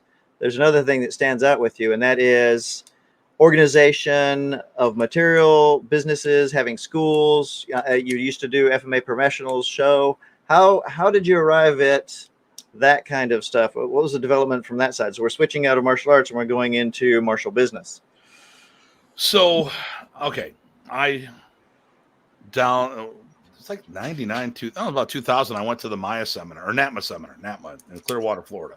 So I went to a professional martial arts conference to up my game. And I started changing things from that point on. I looked at things and I realized, actually, most businesses teach you all the stuff that I was learning. And the big thing was customer service. You know, and then you were in several businesses that used that directly as well, as far as some of your jobs along the way up. So I worked at Advance Auto. Well, it was National Auto Parts America, Western Auto, Wheels, and Advance Auto Parts. It kept switching hands and stuff like that. Right. I also worked for Pizza Hut. Both are customer service based industries. Sure. And I had but there was a whole bunch of training. Think about it, probably millions of dollars worth of training modules that I had to go through that I didn't have to pay for. Mm-hmm. And the more I realized this, the big thing was, okay, you need to. It's a customer service, and if you don't offer customer service, they will leave you. Mm-hmm. Doesn't matter if you have the best product in town. If it's a chore coming to you, they don't want to deal with you. Right. And that's, I think, the problem. And I always cross over. There's old school and new school. I was that middle ground. And I never took myself too seriously, especially the way I started. And I think the other thing is that people would say, well, Tim, how can you call these people out of the blue? I go, because you know what?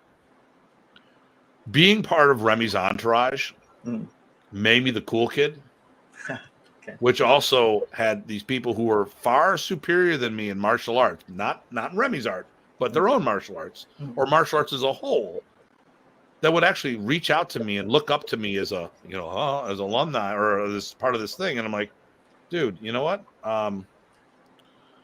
It was easy for me to approach people because I just was like, I would just call these guys out of the blue. Hey, sir, how you doing? What's going on? Well, they're all humans anyway. Yeah. I was teaching seminars before that class. Yeah.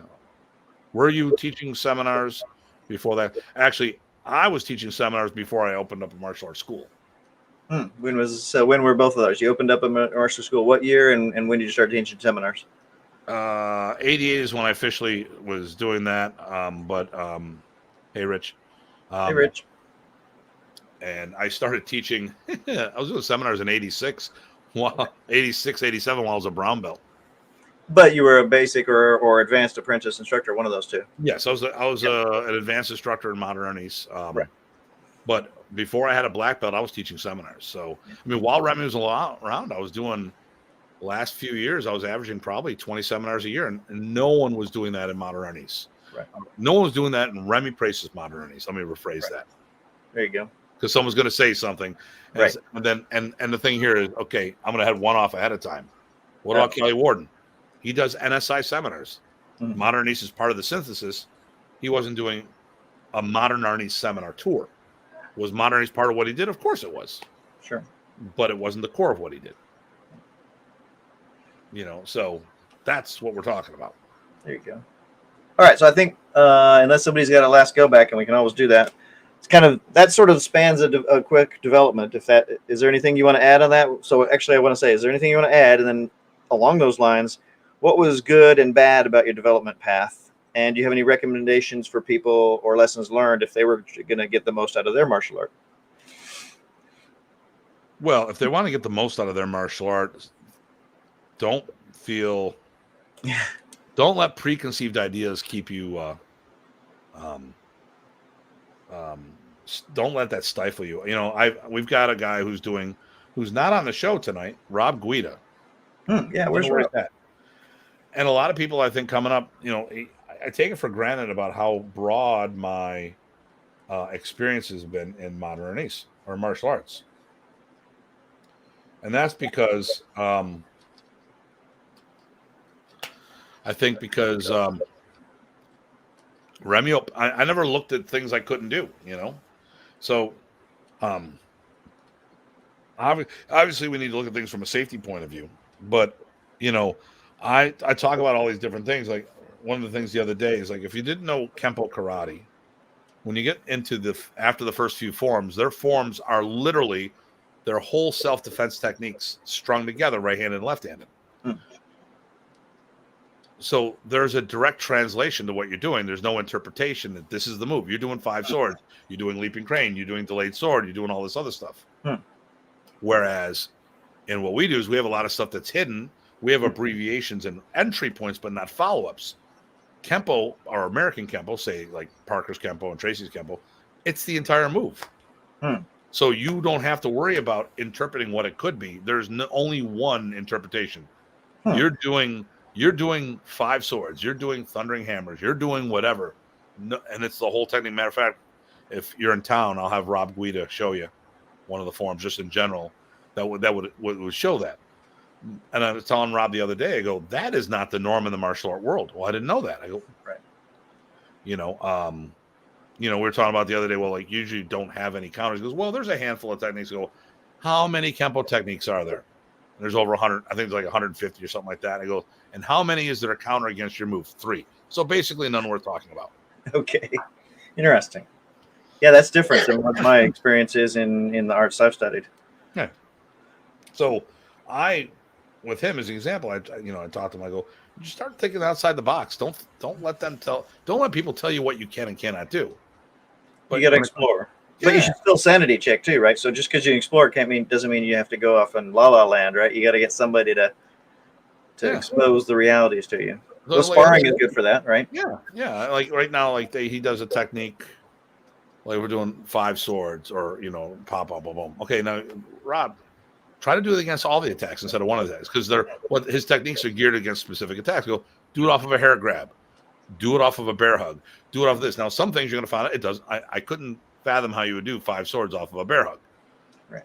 But if someone's coming at you, you have that reference point. You could at least do part of it. To deal with one of those arms. Like what we've been talking lately. What are we doing in our trapping hands?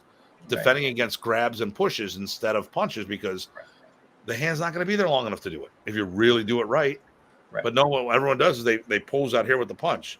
Well, of course that you can pull the technique off if you leave the hand out there. But what happens when I throw a jab and it goes back? Oh, wait a minute, I know. Well, then why would you train that? Because really it's against this or a shirt grab or whatever. Oh, now I can do the technique. So I'm committed, yeah.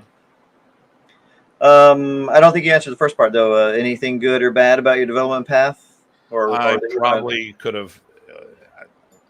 I needed someone more like me as a leader. Because it's rough. Not having a syllabus. I mean, John had a syllabus, so I had John's syllabus. Right. So then I evolved it over time. Not having someone around on a regular basis for me to tap into. I'd have to follow Remy around and then ask questions or track him down and call him, and then he would I go, Professor, who is this? He is not here. Oh, Remy, come on, it's Tim Hartman. Oh, how did you find me? How did you know it was me? Don't worry about it, Remy. I know. Right. Well, that's one of those weird things, right? Because sometimes learning the hard way actually gives you so many more lessons, but does everybody have to learn the hard way? There's that weird balance, right? My students they know more than I did. Oh, hey, listen, here's the part of an instructor, in my opinion. Our job is to make it easier for our students. So to cut down on the time that we took to get there. And they're supposed to make, because Remy did the heavy lifting. He created the material. I'm doing the heavy lifting, organizing the material into a syllabus. So by the time the next generation takes over, they should have some kind of a book. I mean, I would talk to the Kempo guys specifically. My friend Ingmar in Sweden. He's like, "Why are you always changing shit?" I go, "I'm in the same position as Parker. Are you comparing yourself to Parker?" Yeah, I am. He studied from the Asians. I studied from the Asians. He had a language barrier. So did I. Oh, he organized the material because there wasn't a manual, and I'm doing the same damn thing. So, yeah, I'm in the same situation. I don't say I put myself in the same power as Ed Parker, but we're both in the same situation. We had to come up with that stuff. Now, hopefully, my students have gotten it easier, and their students will have it even easier. And they can focus on more important things than trying to develop curriculum. They can work on refinement if it needs it. Right. Well, I was going to say along the same lines, Eric brings up a good point, Rich, and then equates in our students being able to be better than we are, which is what we shoot for. I think, yes, we want to make them better than us, but also if everybody does that each generation, then your art improves. Because if you're not trying to add to the delivery or the understanding of the material and get your students better, you're only going to go down, right? We don't want that for art. There will never be another Remy Pracis. Right. The professor, you got to leave. Work. Okay. I'm on videos. It's going to be a lot better. That's right. There you go. Digital library. So listen, Remy is based on his life experiences. We all are. So you can't have a second Remy Pracis. Now, here's the other thing. Someone said we can if you don't add the arts. Absolutely. So a while back, Dan Anderson wrote something that he could put together another Remy Pracis, and it's full of shit. How can you put together another Remy Pracis when you don't have people of that quantity level stick fighting the way they did? He fought. First of all, that's part of this. His father taught the guerrillas during World War II, which means his father may have even fought in World War II. And his grandfather, who knows what his grandfather did. Okay. And then I know stories, evolution for sure. I know stories that Remy got shot in his elbow by an arrow because of a stick fight. Right. And he goes, and then I shot at their feet. I go, bullshit, you shot at their feet. And he chuckles. But it took me a while to work up to that. But I mean, he's had all these situations where they're real life situations. And you could say, you could put yourself in real life situations, but you won't have the same caliber opponents that they did. I mean, what if I was getting a whole bunch of real stick fights? Guess what? None of the people were the same par that Remy had to fight. And good chance I'm going to beat most of them. Sooner or later, someone's going to get a lucky shot in. I'm going to guess wrong. Right. But the thing here is, I still won't have those life and Remy had life and death situations where we won't. So the part of the art, there'll never be a Remy. So what we have to do is push ourselves into a new direction, an attainable direction. Because, I mean, the only way we're going to have another Remy or something like that is if we do have the apocalypse we're talking about. Right. And it becomes Enter the Badlands and we all fight each other for real. There you go. With wire work. Because we have to have wire work. Yeah, I never mastered that, even though I did cook food. That's next month's module. There you go. All right. No, that's good. I think this pretty much does cover up the development. So connections is kind of a short one, but it's a personal section. So this connections area is about I want to talk about two connections, mainly Remy and a little bit about Ernesto. So I want to start at the beginning with that, if that's okay. So first off, when and how did you meet Remy, and any stories around there, and then we'll build on that. So Remy was a silent partner in the Filipino Karate Academy, the school I started in. He came into town. We taught the police academy. And I fast forward to the Mississippi summer camp, which was my first camp I went to. Wow. We drove down from Buffalo to Mississippi, 1986. Wow. Yeah. Well, no, people drive to Florida from down here because they want their car with them. But so we drive down. We get there. We do the camp. But before the camp begins, it's the night we got there the night before, and the host, which his name escapes me, but attended a seminar and like within the last 10 years of mine. He goes, Tim, just walk in. The door's open. Sure. Open up the door. There's Remy on the couch. And I haven't seen him for months. This is summer. We saw him in like April. This is summer. He meets shitloads of people all the time. Sure. And you already know what I'm going to say. I know what you're going to say. Yes. I walk through the door. He goes, Tim, how are you doing? Yep. Like, oh my God. He was so good at that. Boom, boom, boom. And that was the beginning. That's when I knew that this is the cat that I wanted to hang out with. Yep. I mean, it's cool that he slapped me around. I mean, when I tested for my yellow belt at the Filipino Karate Academy, every black belt in Buffalo and Modern East was there, and Remy, and that was my testing board. Perfect. But here we are. I walk in. I haven't seen him for months. And he's doing seminars all over the place. And Tim, how are you doing? So, and it just kept going from there. Remy was he was one of the guys. Okay. So when people say they know Remy, let me ask you this. And focus on what I'm saying, not what I'm saying. Have you been out drinking with him? Have you been to dance have you closed dance bars with him at 4 a.m. and having street food afterwards? Has you gone to cigar bars with him?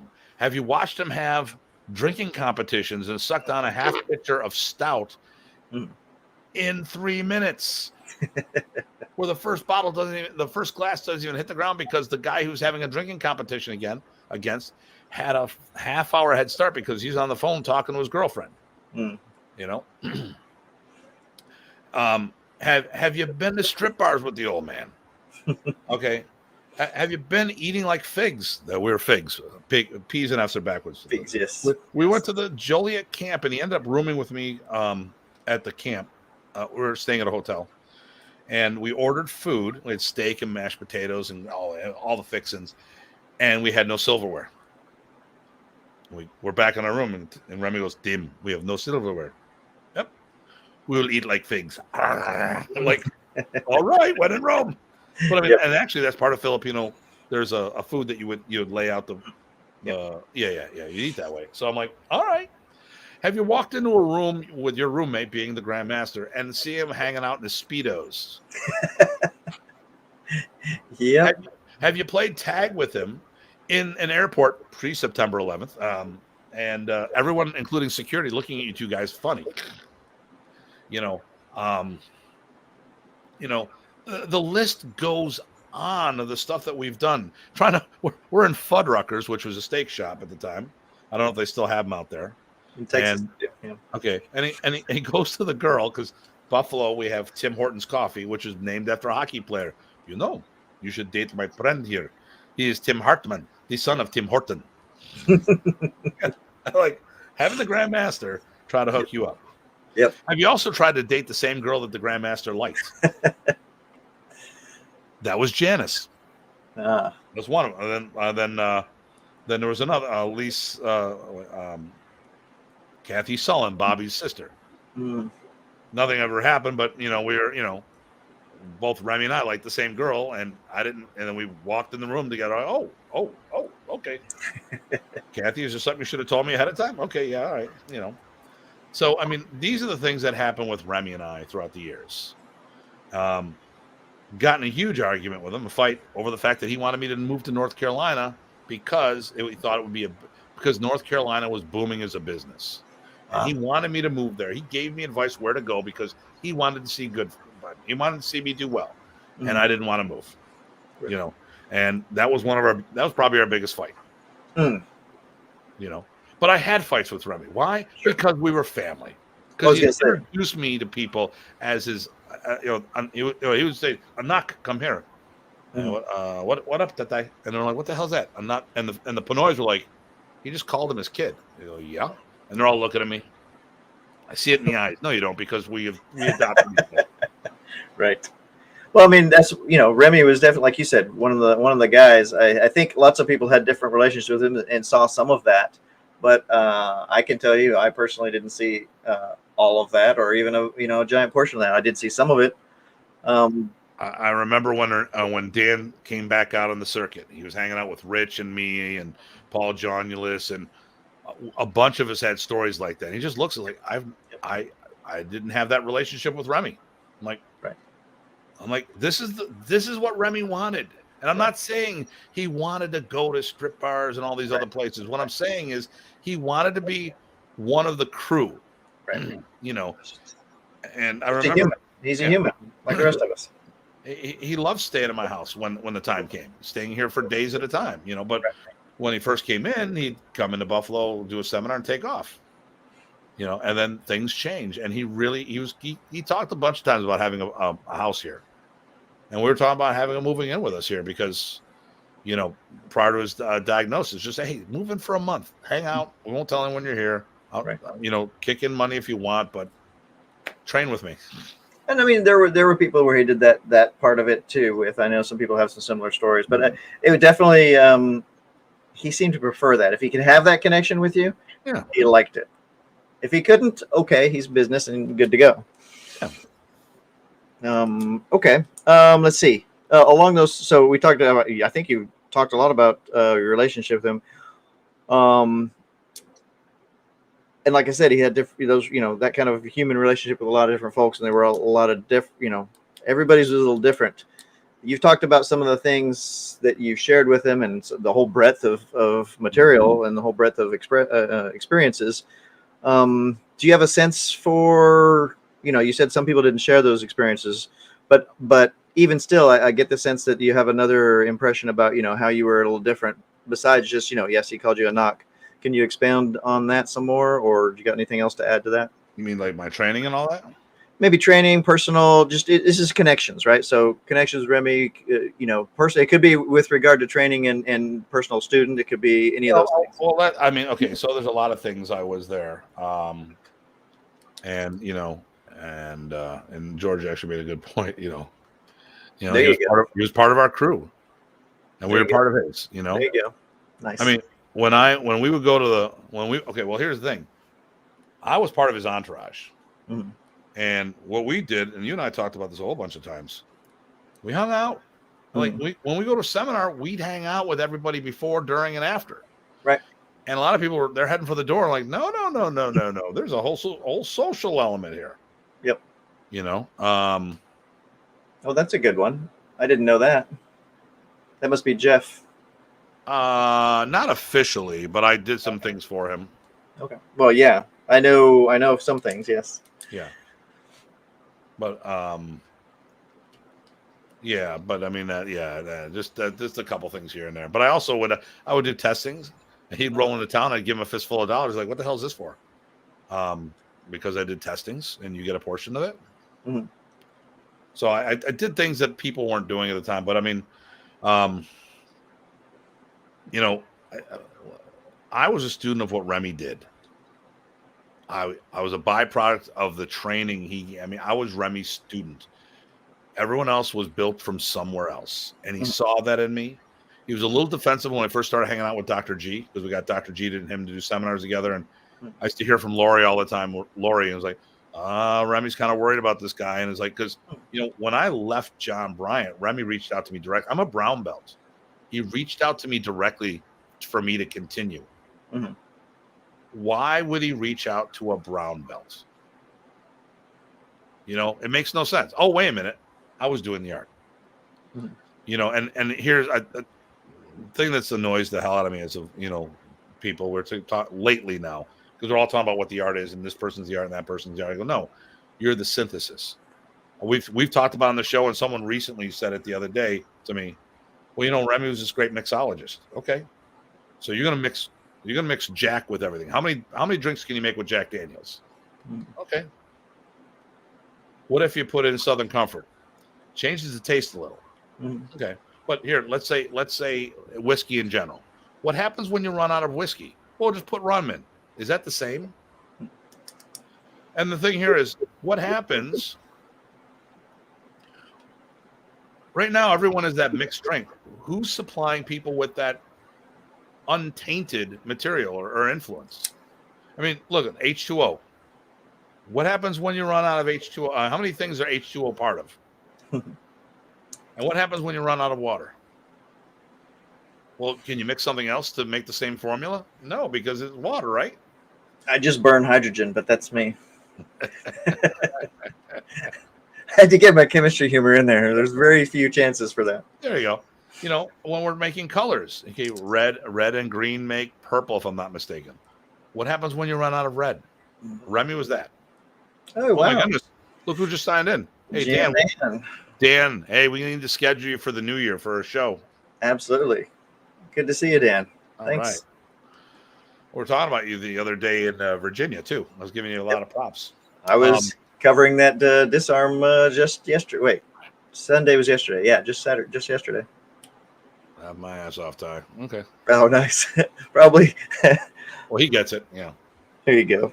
But with these connections and the stories you're telling, but you also, you helped him out by paying back for, like you said, paying it forward and things like that. But you also traveled to see him.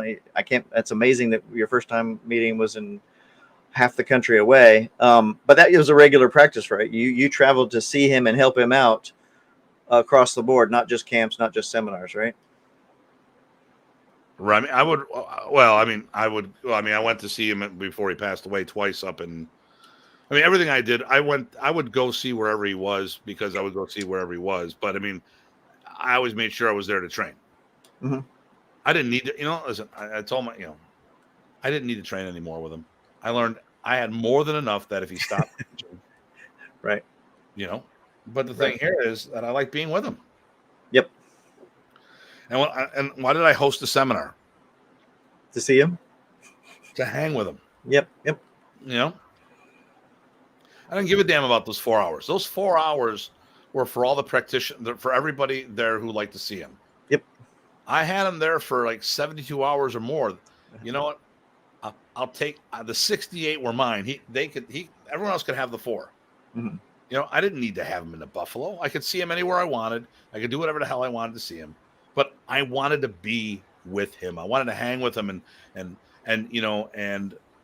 I also, my students are much like family to me, and I wanted to have the same opportunities.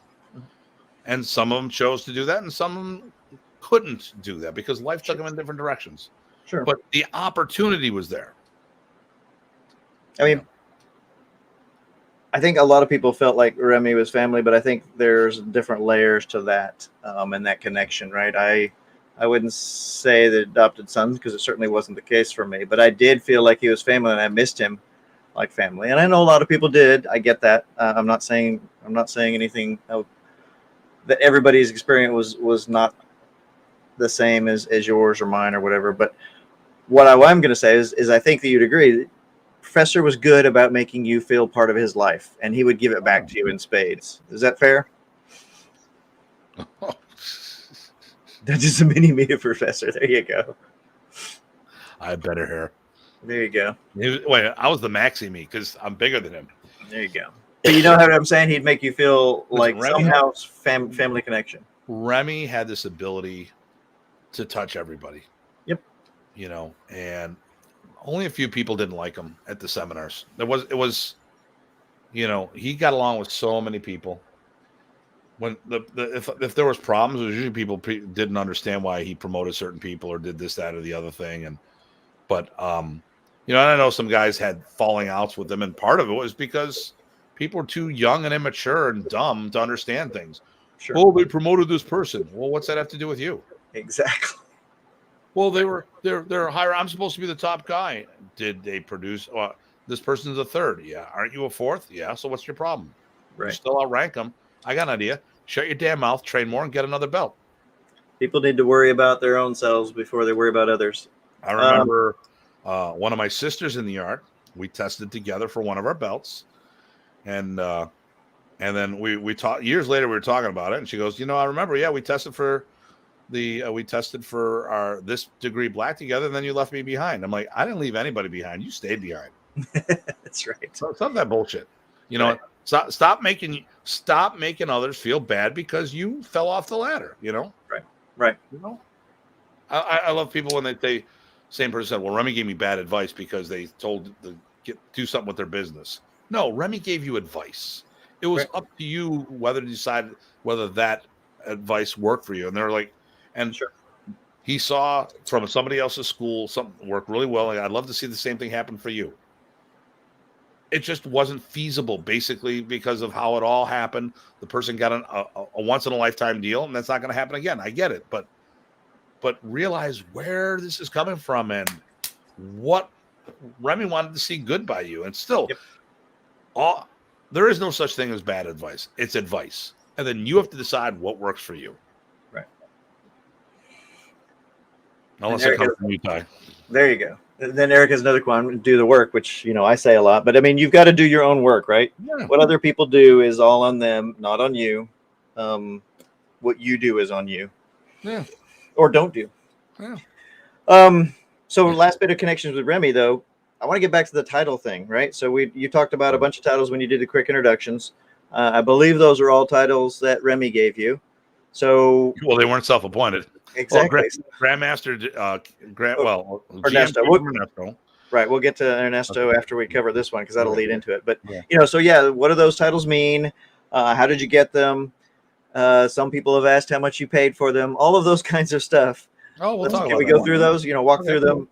We could So- start with the Guru because that was, I guess, your basic apprentice instructor. Right? I was Guru Tim after my first training camp because I was instructor and there was no rank assigned to Guru. Now we do one in our organization officially, 2nd degree black belt, but you're an apprentice instructor prior to that, or apprentice Guru. So after that, I think the next one was protege and Can-Am director of the IMAF.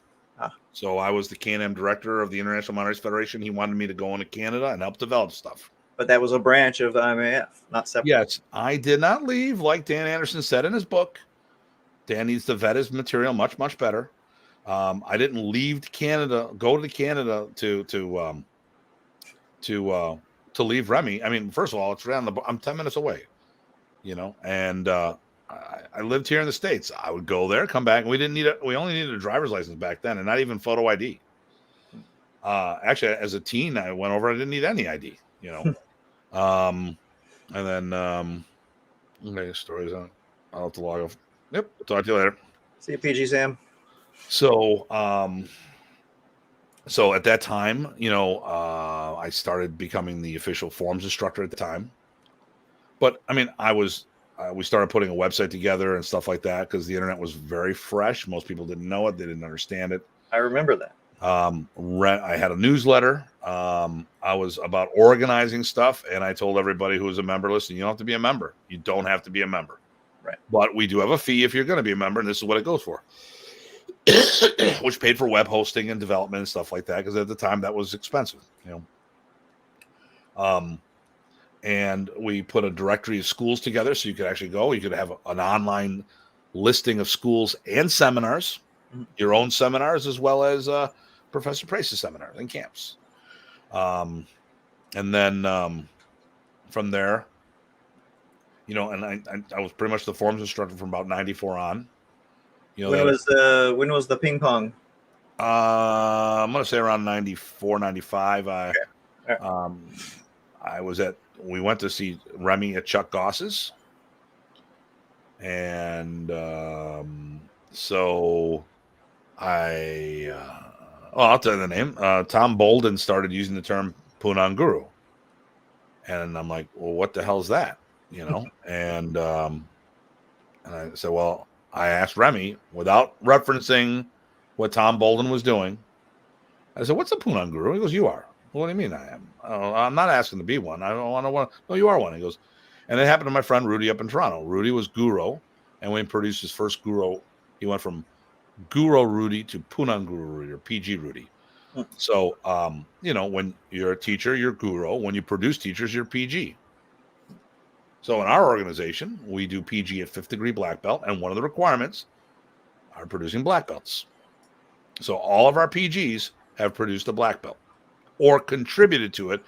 Like the 5th degrees out of my school are umbrellaed by me, but all my 5th degrees in the school have taught for me. So they've done that work, yes. Yes, so they've contributed to the promotion of these black belts. Mm-hmm. Let's see, so that's PG, and then you still have Datu and GM. So Datu, Remy offered to me in 99.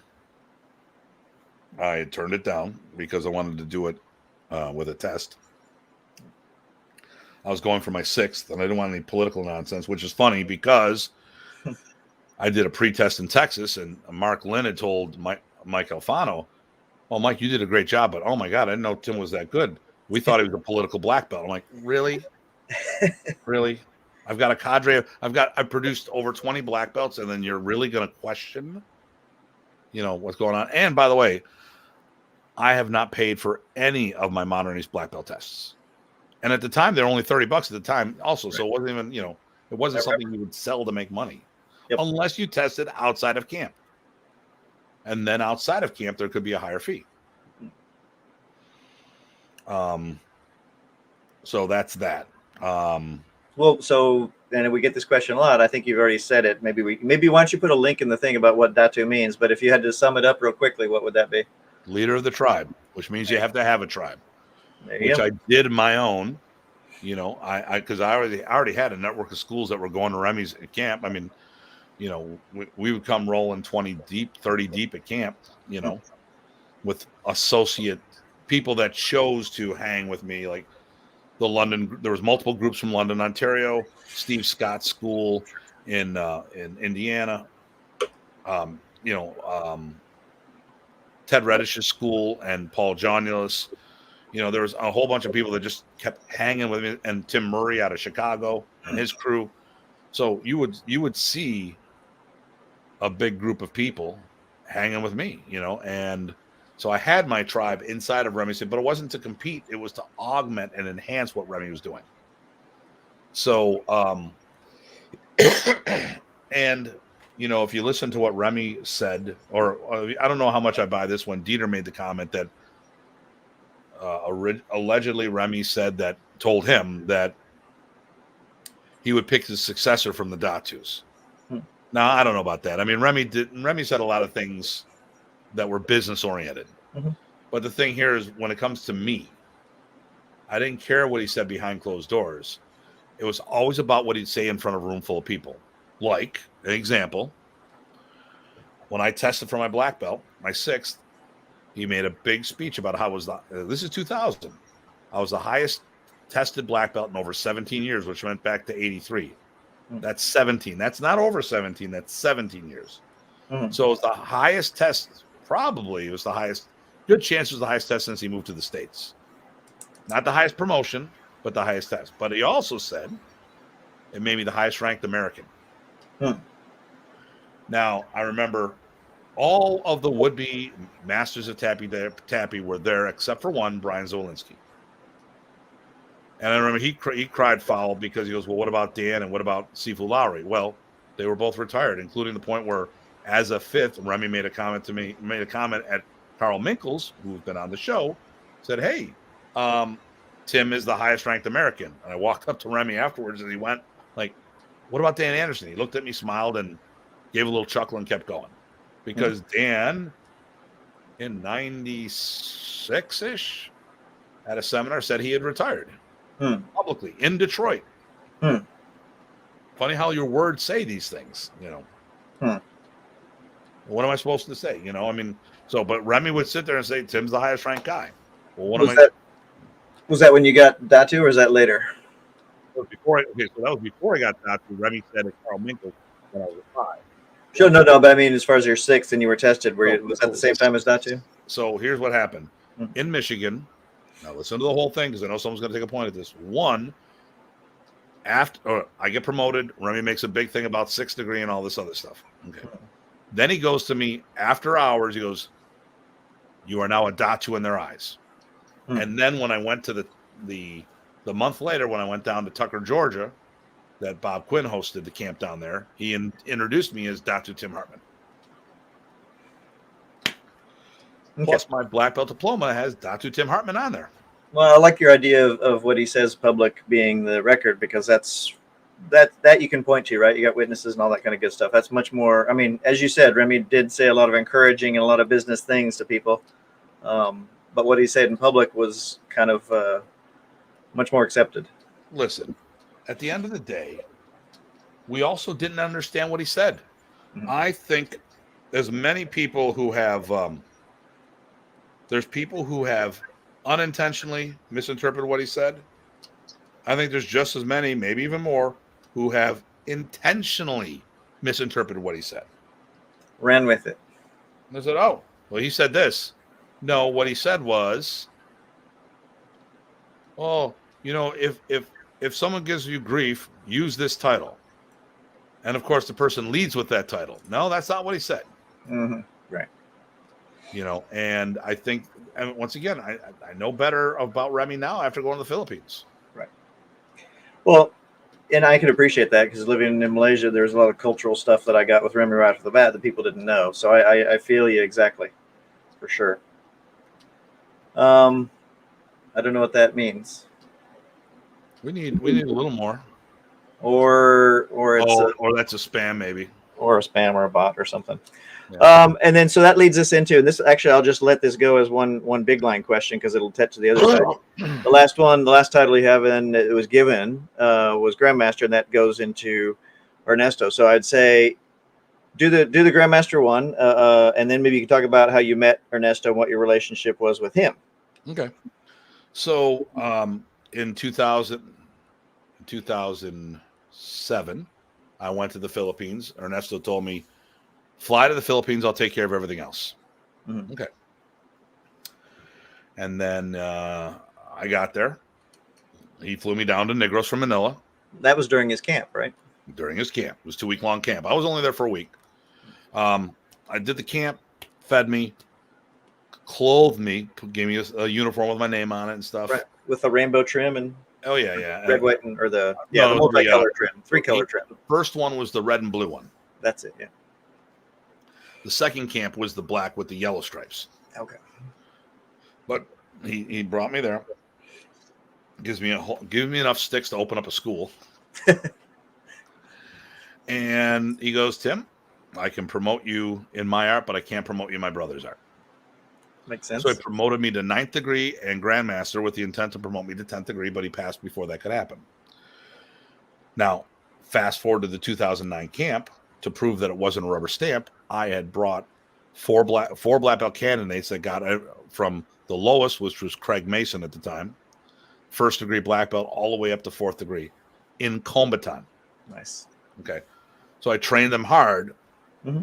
You know, did I have a hard start because they knew modern? Sure, but there was things that were a lot different. Sure. Somebody accused me of buying rank. They said, you spit in Ernesto's face by paying for rank. I go, listen, moron, you're the one that spit in his face by accusing him to sell rank. So, right. and really, let's talk about it. How much did it cost you? I mean, you opened up Pandora's box. So if you're saying that he sold rank, you must know firsthand. So how much did you pay? You know, shit gets really quiet when you throw stuff back at people, you know.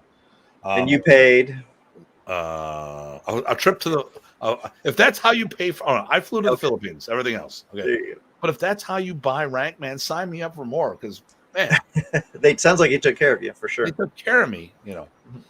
I've got a compilong with my name engraved in it and stuff, and you know, and the you've seen the diplomas and all that other stuff. Yeah, definitely. You know? But so what was your relationship with him, and when did that start? So now I met him in 99. 99, okay. That's right. So now we're talking 8 years of training with him before he promoted me. Mm-hmm. So Remy, I kept wanting to meet Ernesto because he's his brother. Mm-hmm. The time and they trained together way back in the day. He trained his brother Ernesto. Yep. So to me, it made perfect sense to meet the family. I know that there was a problem. I didn't care because I'd work around that. Sure. So finally, I get to go to a seminar with Ernesto. But what happened before is the guy from the Michigan or the Texas camp, Mike Alfano, who came down with me to test, he reached out to me and said, "Hey, Ernesto's sick in the hospital. They think he's going to die." I'm like, "Mike, why are you telling me?" Because the combatant people think that you'll get Remy to call him. You're right. So Remy's in the Philippines. We had a conversation. It was about an hour phone call. I verbally beat him up on this a couple times because like it's your brother and boom. But he did something. Now, pissed me off because people try to take credit for this. And it's like, no, people may have put him on the phone with his brother. I got him to do something. There's a little difference. Well, I know that's a tough ask in general. I know some of the background of what the problem was. So that was a big ask. And Ernesto admitted to some of the problems. Yep. But the thing here is, I had a relationship. Listen,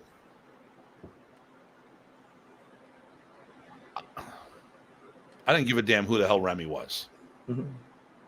I worried about the man, and I wasn't going to let his. Okay, here's the thing. People don't misunderstand the difference between a yes man and a company man. A company man will tell the boss, "You're wrong. This is why. But whatever your decision is, I will follow it." Mm-hmm. That was me. Then there's a whole bunch of yes men out there, which is bullshit. Mm-hmm. Okay. I had no problem telling him my opinion on things, but I also let him know who the boss was, and that was him. Mm-hmm. You know, and in all my jobs, I've always said, I go, listen, you want my real? I go, listen, it's always been that way. You're the boss. I don't like this. Sometimes I got to go, can you explain this to me? Because I don't understand. Right now, I need more data because I don't understand why we're doing this. Right. Well, what do you think? I go, I really don't like this. I don't understand why you're doing this. But you know what? If this is what you want me to do, you're in charge. I'm going to do it. It's as simple as that. I don't have to like it. I'm not paid to like it. I'm paid to get the job done. Mm-hmm. And that's how I looked at myself with the art when I came to talking to Remy. So we talked about this. He reached out to his brother. So fast forward to 99. I walk into camp. He's up in Maine. Grandmaster, this is Tim Hartman. Tim Hartman, he gets up, gives me a big hug. You're like my brother. Because I got Remy to reach out to him. Mm-hmm. And I was family ever since. Nice. And even though he was my family, he waited 9 years to promote me to that level, that belt and Grandmaster. Because I learned his system. In addition, because I wanted to learn not only the art, but a derivative, something that came from, right, not a knockoff, something that was different and unique. His brother's evolution. Yep. And it is a very good system. But people have accused me of purchasing rank. Multiple people have said that. And, you know, I remember Shelley Millsbog telling me that he was asked this and someone called him a bitch for not for not, for telling him Tim didn't buy it, and he was in a good standing with Grandmaster Ernesto. Like, because someone was just having a hard on for me, and they don't like Tim being wrong or right. So. Wait, you're right? Once in a while. Okay. Okay, so I actually that kind of rounds out the connections. I just wanted to touch upon the connections and make it personal. But what I do want to close it out with, if that's okay, is what would you like people to know about them, about their teaching or whatever? What personal thing would you want to have people aware of or appreciate about Remy and or Ernesto? Well, it's more on a personal thing. They both, when I first met Ernesto, I didn't see it. Didn't see it at all. I didn't see Remy. Then all of a sudden I saw him playing with a kid on the side. I go, there's Remy. They're apples to oranges. They do not move the same. No. Their system, their expression is different. Right. Just like, they're two different people. Of course they'd be different. But I have people argue, Remy, Comaton's modern. No, it's not. If it was modern, it'd still be called modern. It wouldn't be called Comaton. Right. There are some key elements, but you like cars. You have the Dodge Neon and the PT Cruiser. If you look at them, one looks like an SUV and the other's a 4-door car. They're different. The chassis is the same, but the doors are not interchangeable. The hoods aren't interchangeable. There's a lot of parts that are not interchangeable. I would to say many Grandmasters have been something with that one. I would like to say that many Grandmasters have seen something in Tim. Oh, well, yeah. I'm assuming he meant something good. Assuming that, like Dr. G, Remy, Ernesto, Ron Van Browning. Ron Van Browning. Yep. Yeah. Lanada. Wally J. Yep. Yeah. But you're right. Yeah. So okay. So, but anything else you want to close out on the brother, especially Remy? They both are people you had to feel. Seeing isn't good enough. You got to feel. And if all you know them is the martial artists, you really don't know anything about them, and you missed out on so much because they were both very kind and giving. Like Ernesto, he would see kids in a restaurant looking in while people were eating because they had no food, and he would go to leave, and he calls the restaurant owner and go, feed them. And give them a fistful of dollars. Make sure these kids have food. Nice. Because the family grew up poor, and they didn't want to see that. And Ernesto was like that. Remy was like that. Remy pulled money out of his pocket to help me on more than one occasion. I paid him back. But, he offered to give me money when I was in Germany when we lost our tickets and we had to purchase new ones. That was no small fee back then. And I got the money back eventually. And then another time the first time I went to Germany, my passport came in today. Oh, really? Here's $500. Buy a ticket. You're going. Okay. It's fair to say they were generous as humans, not just as teachers, but as humans. Yeah. Remy, yeah. Yeah. And Remy, there's a connection. Both of them, you wouldn't know unless you hung out with them. Video doesn't do either one of them justice on their physical ability, and it'll never tell you who they are. Yep. And I am very protective of that, and I want to see both of their legacies move forward. I know they're both humans, and they made mistakes, and they've done things, but you know what? You don't poke a bear. And I don't, and when I think the show is a perfect example, when I have my tirades, when do I have a tirade? When someone's poked the bear. Yep. Okay. I feel that I've missed out having never trained. We don't want to rub it in. Right. Well, so, we're both lucky, right? We have that. And then I'm very thankful. I know you are for that. And that's why you're so protective of it. Yeah, there we go. And that's rare, and it's so true. Video will never be the same. Absolutely. Yep. All right. So is that cool to close out the connection part? Because we got operations left. Yeah, we're good. We're almost on track. We're a little bit long, but this will fit still. Yeah. So operations, my whole idea with operations is the schools, organization, Praeses Arnis, going forward, all sorts of stuff like that. So let's start with Praeses Arnis. Mm-hmm. To you, what does Praeses Arnis mean for both you and what you're having to go forward with, right? The organization and your school and your students, etc. Well, initially, I would say Praeses Arnis expressed the way I did Remy's art as a standalone program, not supplementing it with something else, as a untainted standalone product. And then as time went on, I evolved and looked into the roots of modern Arnis. So that's what got me into Kuntao, Sikran, and Balintwak. Going also into things like Kombatan, a derivative program, to broaden. My mindset is to do a couple things. One of which is to bring the family art back together. I brought the family together. I was trying to work the art. I got modern, and I teach modern by itself. I teach Kombatan by itself, but I also teach the two together. I have your MPG's acquaintance. Oh, there we Thanks, go. Eric. Yeah. Thank you, sir. So I it's not that I don't teach modern, but we are looking. You and I are talking about modern's curriculum, another evolution of it to make sure we put in the open hand striking and stuff that a lot of people overlook. Mm-hmm. Because most people teach it as a stick art and they look for their punching and kicking elsewhere. But modern Arnis had it all. If you know how to deconstruct, if you do the forms, you have everything. All you got to do is deconstruct it. Yep. Got to do your work time and time again. So Praeses is taking that to the next level. Remy was working on, and Chad, unfortunately, PG Chad isn't around. He saw the same thing I saw, was that Remy was beginning to standardize the martial system more. And the last piece was the forms, because at the last camp we did in Georgia, I took everyone aside because Remy told me to take the black belts aside and do the forms the way they're supposed to be done, like the way he wanted them done from that point on. Now, listen, how do I feel about that? Do it your own way. Whatever your organization says, do it that way. But that's why I did the forms project, to put that original platform out there so people know. Mm-hmm. Because I'm looking at things and, my God, stuff in the Philippines drives me crazy. Okay. When you watch some of the people doing 0-0 strike on Noah, and they go 1 on the way through, and on the way back they go 1, 2, and you go, you don't know how to count. 0-0 starts from it on your shoulder, but whatever. That's another.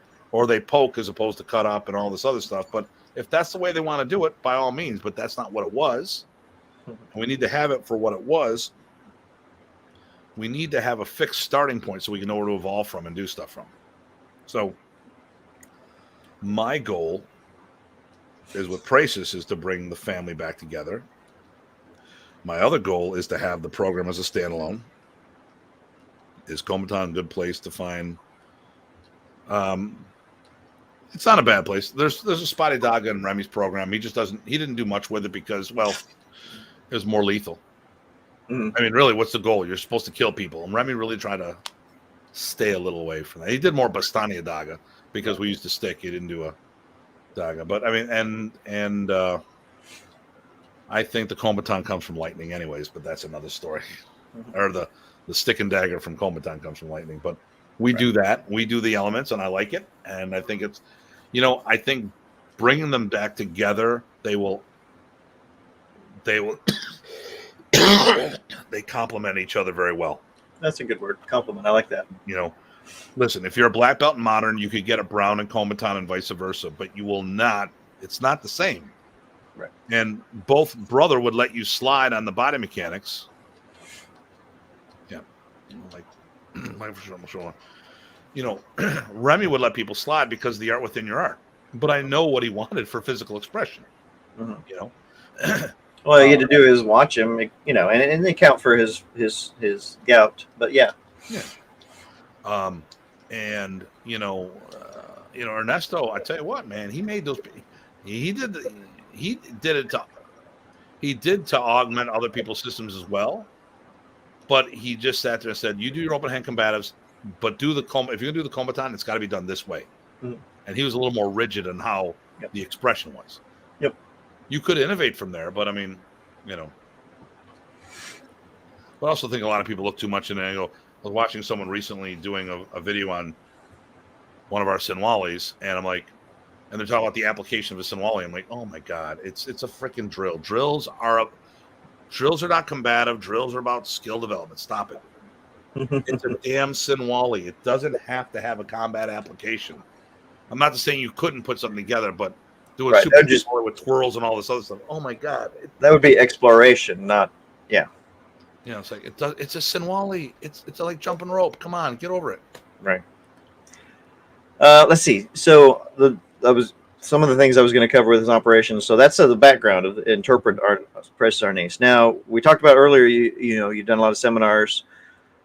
So I want to walk through the progression of seminars to school to organization. But as far as seminars, how did you get the success you had with seminars? For how long? What kinds of things you cover at seminars? Just basically the whole gamut, not gambit, everybody, gamut of what what you've done with seminars and how that's worked for you, and how have you been successful with it? Because I know you have. So as far as teaching Remy Pracis Modern Arnis, I don't know who does more seminars than I do. Mm-hmm. Prior to COVID, I was doing 35 seminars a year. Been doing that for 2 decades. And now it looks like I thought I was only going to do 2 a month. It looks like it's going to get a little more than that. Lockdown things change, but I mean, and people are going back on lockdown again, so we don't know when this is going to break. But currently, I'm doing like next month, I've got 4 seminars planned in Florida, 3 to 4 seminars already. Plus, we have the immersion thing on January 8th. Then I'm going down to do a camp in Florida, and I've got a couple other places I'm doing stuff while I'm there. Nice. So, you should say hi to all the people we know in Florida. Oh, definitely. Yeah, Ernie. We're definitely doing stuff with Ernie and all those guys, and we'll say hello to them. Good. Along with some others. But you've been doing this for a long time, and we already talked about Modernies. So why do you think that what have you done to make that so successful? Well, I did my work. There you go. It goes to the beginning. You got to have. There you go. Have to go. However, I have a student need to Zoom shortly. Thank you. Okay, catch you later. And watch the show on YouTube. There you go. And keep on. See, he's got a modern student, so that's good. See, he's helping the art, which goes to the future, which is what we're going to end with. Exactly. So, listen, I busted my ass at being good at the craft. So that's the first thing you have to do. If this is I'll give you the checklist of what you need to do to be able to do this. You have to have swagger. You have to have your own style. I tried to be Remy from my first camp, and that was a mistake. My instructor caught it and said, "Stop." You know who's a good Remy? Remy. That's right. You know who's a crappy Remy? Everybody else. Yes, there you go. There you go. And when I see people speaking and speaking English, trying to imitate Remy's speech patterns, it drives me freaking crazy. Man, you're not him. Shut the bleep up. And whatever. But that's another story. But we all do that a little bit every once in a while to reminisce, but usually amongst ourselves and in private. How are you doing? I don't do that to promote a seminar in my camp. Right. Oh my God, there's so many belts here. I don't know how many belts we have. Oh my God. I'm like, come on, stop it. Stop being a little baby. Tagalog-ish. Tagalog. It's not even that. I mean, because it's a speech pattern. It's all English. They're just going, They're imitating. And you must do that. And you must do that. And it's like, oh my God. Yep. It's like William Shatner doing Remy Pracis. There you go. Nice. So do your work. You got to do your work. You got to hone the craft. You got to figure out how to relate to people. You got to teach them progressions. You got to teach to the people and realize that the seminar's for them and not you. And to never assume the people in the room know a goddamn thing, because every time I've done that is bit me in the ass. Right. Every time I've gone to a seminar, my people know stuff. Really? No, they don't. Or no, they know stuff. They don't know my stuff. That's why you have me in.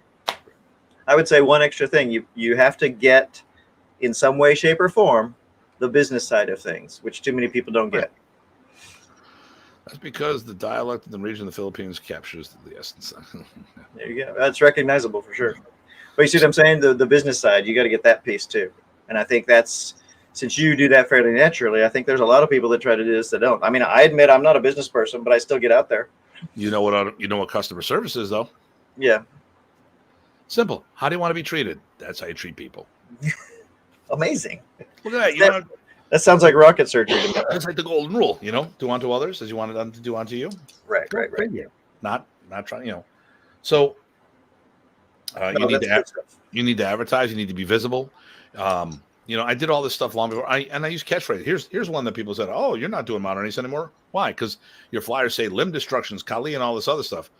It's a damn flyer, moron. It's the catchphrases. It's the buzzwords. It's clickbait, basically. Before clickbait was clickbait. Well, and Remy used to call, Filipino karate, Filipino jiu-jitsu, Filipino kung fu, right? You gotta know how to brand it. Yep. It's business. But you got to be able to talk. Customer service, first and foremost. Have a structure. One of the things I was told, like when I went to Europe the first time, and I did this up for the Danish Arnis organization, they're like, wow, I've never seen progressions like that before. Nice. Thorbing was talking to Klaus, who was sponsoring me, and he's like, I'm not used to that because it's all chaotic mess in comparison. I wonder if we can get him on the show. We can. Yeah, we just got to make sure he can wake up early enough, or have it on another day. Yeah, we could do it. We could do it. You can do it anytime. That would be great. He's one of my favorite Comaton people. I was going to reach out to see if he wanted to come to the States for the anniversary, but there's no way in hell that's going to happen. I mean, they're going on lockdown again. Nice. I got distracted. Sorry. Philippines combat Arnis, and what is Kuntao was identified as first to show in Alabama in '76. There you go. Exactly. Yep. But I mean, okay, I'm successful because I know what the hell I'm doing from all those different points. And the thing here is you got to check yourself. You got to sit there, and when you do a seminar, like Rich Parsons will tell you, every time we do a damn seminar, we critique each other left and right. Mm-hmm. And I think you could have done this better. What did you think? I say, hey, where do you think? What do you think about my performance? Well, let's go. What do you think when I said this? I don't assume I'm the man. Mm-hmm. Okay, I don't sit there and say, well, I do no wrong. No, I go, how can I get better? Right. You know what getting promoted to GM made me do? What do you think it made me do? I'm going to say. Okay, go ahead. You have any idea? What you think? Oh, I would have said that it showed you how much you still got to learn. It meant I had to step up my freaking game. Right. Big old target. Here we go. Yep. I got a family endorsement back in 2007 because Ernesto thought I was Remy's boy, that I was his guy. Yep. Okay. I agree with that assessment, but the thing here is work harder. Exactly, George. There you go. That's what happened. Remy had me teach, form a club myself. Just that's not Grandmaster, but he said, you will teach. I go, I will. Right. So it puts the pressure on if you care. Reevaluate what you knew. There you go. Yeah. It's just, to me, put you on the spot. I don't feel that I have arrived. I got big ass shoes to fill, because prior to that, and the funny thing is we talk about this all the time. People know me better as Datu Tim. I see on these flyers, Grandmaster. I'm like, I wish they'd put GM for me. I am a Grandmaster. I mean, but actually, to be honest with you, especially now in the Modern East world with all these Grandmasters, which is bullshit because there was only one, I'd rather go by Datu. Well, you've branded that really well, right? That's how people know you, and it's a unique. Well, it's a very unique thing. What, 6 people, right? Only 5 are still alive, and I was the last one. Yep. Yep. So if we go from seminars to the school, that I think all those things still apply. But one of the things that's interesting is, remember we talked about standalone FMA schools. Mm-hmm. How does somebody get to do that? And do you have to change what you teach? Do you have to change how you approach your clientele, kids, etc.? What you work exactly. Do your work. And the thing. Here's the thing. And stay away from the MMA mindset. The problem here is when you go into an MMA gym, they all look different. You want to be like a Brazilian Jiu-Jitsu school. You want to be like a karate school. You want to be like a Taekwondo school. You walk in, everyone's in a freaking uniform. They are spot on. And actually, I like the BJJ schools that it's a designated uniform that everyone has the same one, not this friggin' multicolor, not this rainbow set of colors that anyone could wear whatever they want. It's just like, you know what? You start white gi. If you want to sit there, or white or blue, because that's the basic. If you want to sit there and say when you become a different belt, you wear a different gi, that's fine. Then all the blue belts wear something different. Maybe it's a white gi when you're a white belt, a blue gi when you're a blue belt, purple belt. You know, you might let them go. You might keep them there. Maybe when they're brown belt, you can go black gi, or maybe you say black belt's black gi. You know, I know some karate schools, basically, if you're a beginner, you wore one, advanced, you wore another, and black belts wore another. So you had this unity in your club. Not us, we went to basic black for everything straight across the board because you look like a team. I was going to say it's business, but it's also psychology, right? It's sharp. You go to a basketball game, how many people are wearing the jersey? You know, and when we go to Bobby Taboada's camp, the cool thing about that is they're all flying their colors. Now, hopefully, in their clubs all the time, they're wearing those colors all the time. Yep. Hopefully, it's sharp for the seminar. You know, if they're like wearing anything they want, then it just looks like a bunch of ruffians hanging out. You know. Well, people like to get into something they're going to be belong to. George Harris. Right. If it were easy, anybody could do it. Oh wait, people think it's easy until they realize how much work you have to put into it. It always comes back to doing your work. Nothing. If you could get stuff without doing your work, what does that matter? You know, Bruce Chu talks about this, that there's no commercial FMA schools. I'm like, you don't know what you're talking about. Stop it. Well, in the ways that you said, or in the beginning when we said no modern East guys spar, in that sense, it's true, right? Hardly. Well, if you're talking, the exception is that there's none. There is one, but you know, and the other things that there's one, right? But now we're beginning to get other things where now, like Sam and there's part-time, full-times where it's part-time hours or they have a day job or something like that, but the program is full-time Filipino, right? So that's what we're trying to get more towards. Yep. You know, have a home Joe or teach out of a rec center and do it full-time. Yep. And not have to dip into something else to supplement your see, I do other things because I want to, not because I need to. Right. I think more people have the mindset that they can actually do that and get it started. Just that acceptance, that realization will open the doors, because people have, I think there's a lot of people that love their FMA, right? All they got to do is do that and let that thrive. Yeah. Let me see here. I'm gonna look something up here. Good, and then we'll get to the organization. We got to make sure we talk about why I started that. Which? The organization. So that's going to be the first question. So Kali Method is done by Jason Cruz. Okay. If I'm not mistaken. I think it was Jason. Yeah, Jason Cruz. His school wasn't doing well. He reached out to me. Tim, how do you do it? A year later, he goes, thank God I talked to you, because now I've got a full-time school. Now, I don't know what happened since. He goes, I was on the verge of closing down. And after you and I talked, and this is stuff I talk about all the shows, right? Uniform, equipment package, actual membership, reoccurring billing, all the basics. Right. And then he started doing seminars overseas. Oh, nice. You know, but it's like, you know, but I mean the basic uniform belting system, some belting. Okay, ranking system. Doesn't have to be a belt. It could be anything you want, but you gotta have something. Right. That's psychology again. So he's a full-time FMA school now? I don't know, but I know he kept it from closing. Okay. So how many do we know of now? That sounds like I don't think he's full-time. I think he's probably got a day job. But right now we knew 3 full-time FMA schools, the ones that were on the show over in FMA discussion. Okay. Which is Miguel Ruby of Rancho Cordova Martial Arts. And then the guy down in Saturn, Florida, Rising Star Martial Arts. And then Apollo Adra. Apollo, okay. And Missouri, are they full time or not? I don't know. I know they're at least. Well, I don't know if they got to the point where you could consider it that. Right. You know, I don't know if it's support. I'd say that's part time, full time. Right. So they're going there. They're doing their work. Well, they're also doing all the Huck program too. Sure. So Gotcha. who knows what percentage? Yeah. I just want to make sure that they were because I think they're doing good stuff. Yeah, we're gaining momentum. Yep. Okay, so if we go on from some seminars to schools to bigger things, organizations. So what?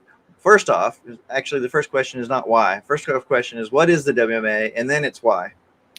It's the World Modernist Alliance Incorporated. We actually started an organization, Not the association. not association. No, it's a corporation as well. To promote initially was Remy's teaching, and now it's to promote the Prace's family. Okay. So if you do any modernist, any of Remy's material or the brothers, The brothers. then you could be part of the alliance. Yes. If you want to be part of, anyone can join the alliance. Okay. We have got two basic memberships. There's the certified members, which are allowed to do certification, and there's associate members, which they're just joining the team. And they might have their own ranking program. They could do their own thing. More using it for network more than anything else. Okay. Some people just do individual memberships, but we have two basic school memberships, which would be school or training group. It's certified or just associate. Associate means you're joining in, being part of the network. We're going to list your school, any events that you want to do, we'd share on our website and our Facebook page. If you're certified, you've gone through the system, and you're allowed to promote people in rank through the World Modernist Alliance, as long as you follow our minimum set of standards. Okay. But we don't tell you what to do in your school. As long as you're being a nice person, we don't care.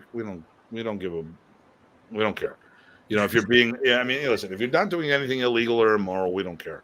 When you're doing stuff that could affect us, someone gets shut down for being a drug dealer. Guess what? Hasta la bye-bye. Right. Or like you said, with the certified, you're following the curriculum and you're doing that. Yeah. All right. So it's all about the promotion of the brothers' arts. Yeah. So if I remember right, I haven't looked in the site for a long time, but there's a boatload of school members. How many members do you have, and how many school members do you have? I don't have that separated right now, but there's 26 in North America. And I wish I knew who this was, because we don't know who it is. By Facebook user. It's Facebook user, Yeah. Mr. User or Miss User.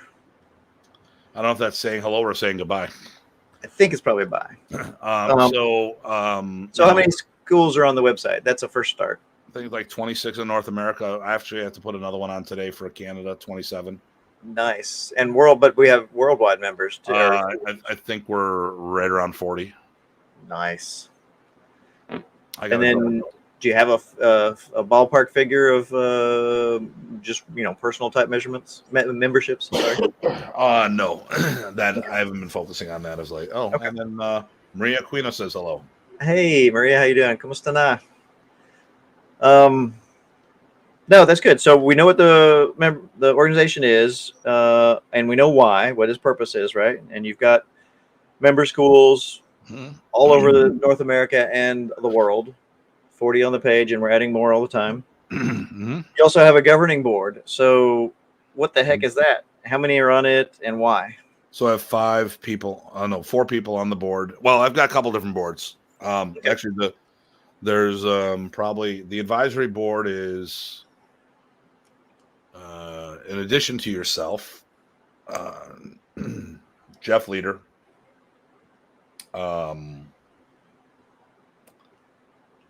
Chad Doolin, Craig Mason, and Sam Wolf, and then attached to the board, because for different themes, like Rich Parsons and Ryan Monolopoulos. Sure. Ryan does things more for the entertainment, because like Ryan, who's part of our group, is doing movies and just did stunt work playing William Dafoe, playing the Goblin on Spider-Man. And the Canadians also have their own board. Is that right? Yeah, there's a Canadian board, which Craig Mason heads up. Jason Arnold, Carl Outram, maybe just working part of that. So these boards are helping the somehow with the alliance. Yeah, What I do want they do? like Canada. Well, actually, listen, the foreign countries, I want them to all be self-sufficient, but we're not there yet. Sure. So they talk stuff amongst themselves, and then they come to me. Like the board. If there's something that they have up in Canada, they have an issue. They all talk amongst themselves, and Craig comes to me and says, "We need to talk about X, Y, and Z." Sure. My board is I make all the decisions. It's my corporation. But I just don't haphazardly do things. I talk to everyone about it. Even some of the videos that people say, "Well, why'd you put this video out?" I go, "I sent it to the board. The board looked at the video. You guys, how many videos have you vetted of mine?" I can't even count them. No. But I put But it we out do there. that amongst ourselves too, right? Yeah. And and I mean, you send me videos to vet too. So it's not like we don't. We try to do stuff to make sure that we got something right. A lot of times when you and I talk, it's more about lighting and focus and stuff like that. It's technical. We usually don't talk. I mean, and the last video I put out technique wise, you guys said, yeah, you should probably refill. There was a little lighting, but it's not a big deal. But you said this in a way that someone may think you're taking a shot at somebody. Okay, I refilmed the intro so it didn't sound. Everyone knew what my intent was, but somebody else may choose to interpret it a different way. So sure. So it's not exactly vetting, but what it is a sanity check or just another some more information, help you think things through. Yeah. So when someone goes off half cocked towards me, I sleep on it, but I also say, guys, take a look at this. Am I missing something here? Sure. And more than 9 times out of 10, you guys are like, nope, you read it right. Don't know where this person's coming from. Sounds like someone's got their head up their butt. So let's see. So the board does that. Is there anything else you do as far as helping to stay on track and moving forward? Because I know you have a lot of things that you want to get done. You have a lot of vision, and we'll get to the future here in a second. But how do you map that out? Is it just with the board, or do you have other resources? Well, when it comes to the future, a lot of us, we just talk amongst ourselves, and we talk about curriculum. There's curriculum development right now. I've had you and Craig are looking at Modern to look at our curriculum from a fresh set of eyes. There's and I'll reach out to people every now and then. Like right now when I'm working my Balintawak stuff, if I'm hanging around with Bobby, I'll ask him some questions on some things, and sure. And then and there we go. Does the board help out in curriculum? So the board will look at my curriculum changes, and they'll say, "You just changed this." And yeah, but and a lot of times it's my layouts are changing. I'm trying to work on graphics now. And then I reach out. I'll put stuff up third party, like I'll go use Fiverr or stuff like that, and I'll do research for you and I have been doing a lot with Canva as of late. Then I'll go do some business associations, and I'll come back and, hey, they're thinking about this, and I'm always trying to reach out to different people to get a different viewpoint to see if they see something that I didn't see. That's good.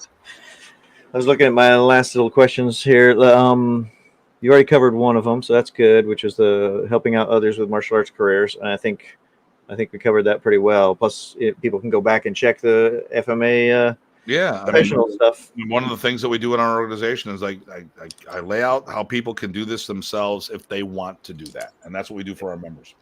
Yep. This is sort of a throwback question. I don't know if we covered it or not. We talked about you being different with relationship with Remy, but I don't know if we talked about you being different within Modern. If we didn't, do you want to expand on that, or anything you want to say about that? I'm different than all the others. Sure. I mean, you say it, and other people say you're different. So yeah. Well, yeah. I mean, a lot of times we if we're talking about on a physical expression, it's because I don't supplement this with something else. And here's one right there. Oh, I open doors for the team when I can. Actually, I've opened doors for so many people. Right. Not just the team. Yeah. And you wouldn't hear me talking about this if this show wasn't about it.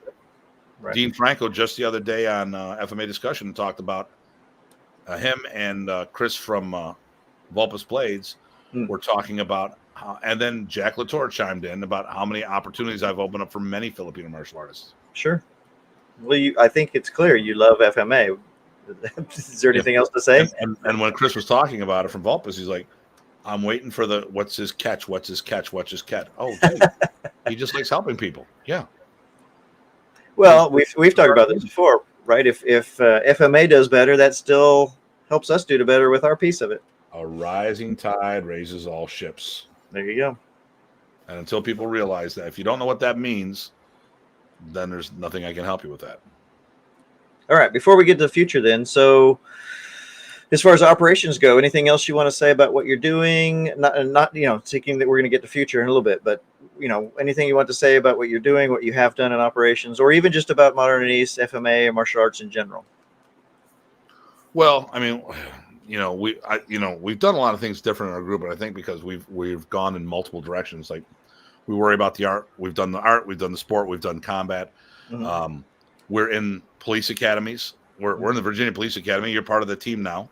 I've been doing that since like 07, 09, somewhere around there, where we go in yearly teaching defensive tactics. We either teach DT instructors, I've teach street crime units, done a whole bunch of different things that are taking our Filipino martial arts as part of the curriculum now in the system over there. We have Ryan now, I've done a little before, but he's doing a lot in martial arts entertainment, taking modern Arnis and putting it in front of the screen. Mm-hmm. We had prior to COVID, we had a phenomenal competition team, which Ryan himself was one of those guys. Mm-hmm. I've had so many world champions, and it's not just Filipino martial arts. We're competing in open karate tournaments using Filipino martial arts and getting local, regional, national, and international titles under the banner of Modern Arnis, which I don't know anyone who's done that on the open scene. Yes, Dan Anderson is Super Dan Anderson, and he's a world karate champion. And he did that on his karate. He didn't do that on his Arnis. So, because I know someone's going to say, well, what about this? And they'll say, what about Doug Pierre? Right, he did it in WECAF. But what has he done using modern Arnis in open karate tournaments? I've got a world title in friggin' almost everything. Weapons, forms, point fighting, point stick fighting, continuous stick fighting. But I mean, karate fighting. I've got a world title based on my Filipino title.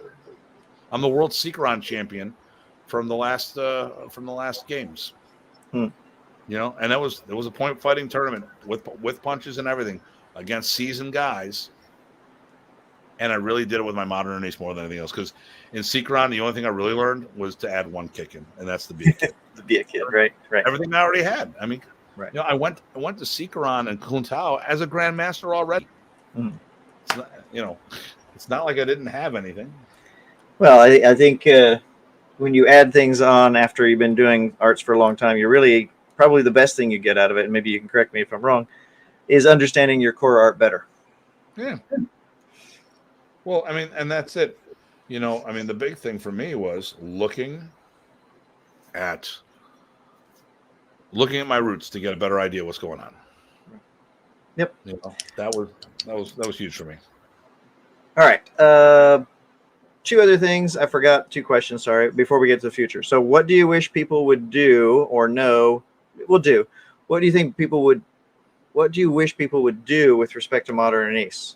Do as a standalone program. There you go. So it doesn't even have to be with WMA. You're concerned about the art in general. You want to be with WMA, but get out there and do modern Arnis is the first thing. Right? So first of all, I'm going to talk about the future right now with this. Okay. I have a real serious concern that the art's going to die when our group stops teaching it. Mm-hmm. Okay. At least here in the States, I don't think there's an organization left in the States besides us. Okay. I mean, I think you look at the IMAF, which was huge. Mm-hmm. And 2 decades later, it's on life support. There's nothing left of that. I see a couple instructors that have individual followings. I do not see an organization.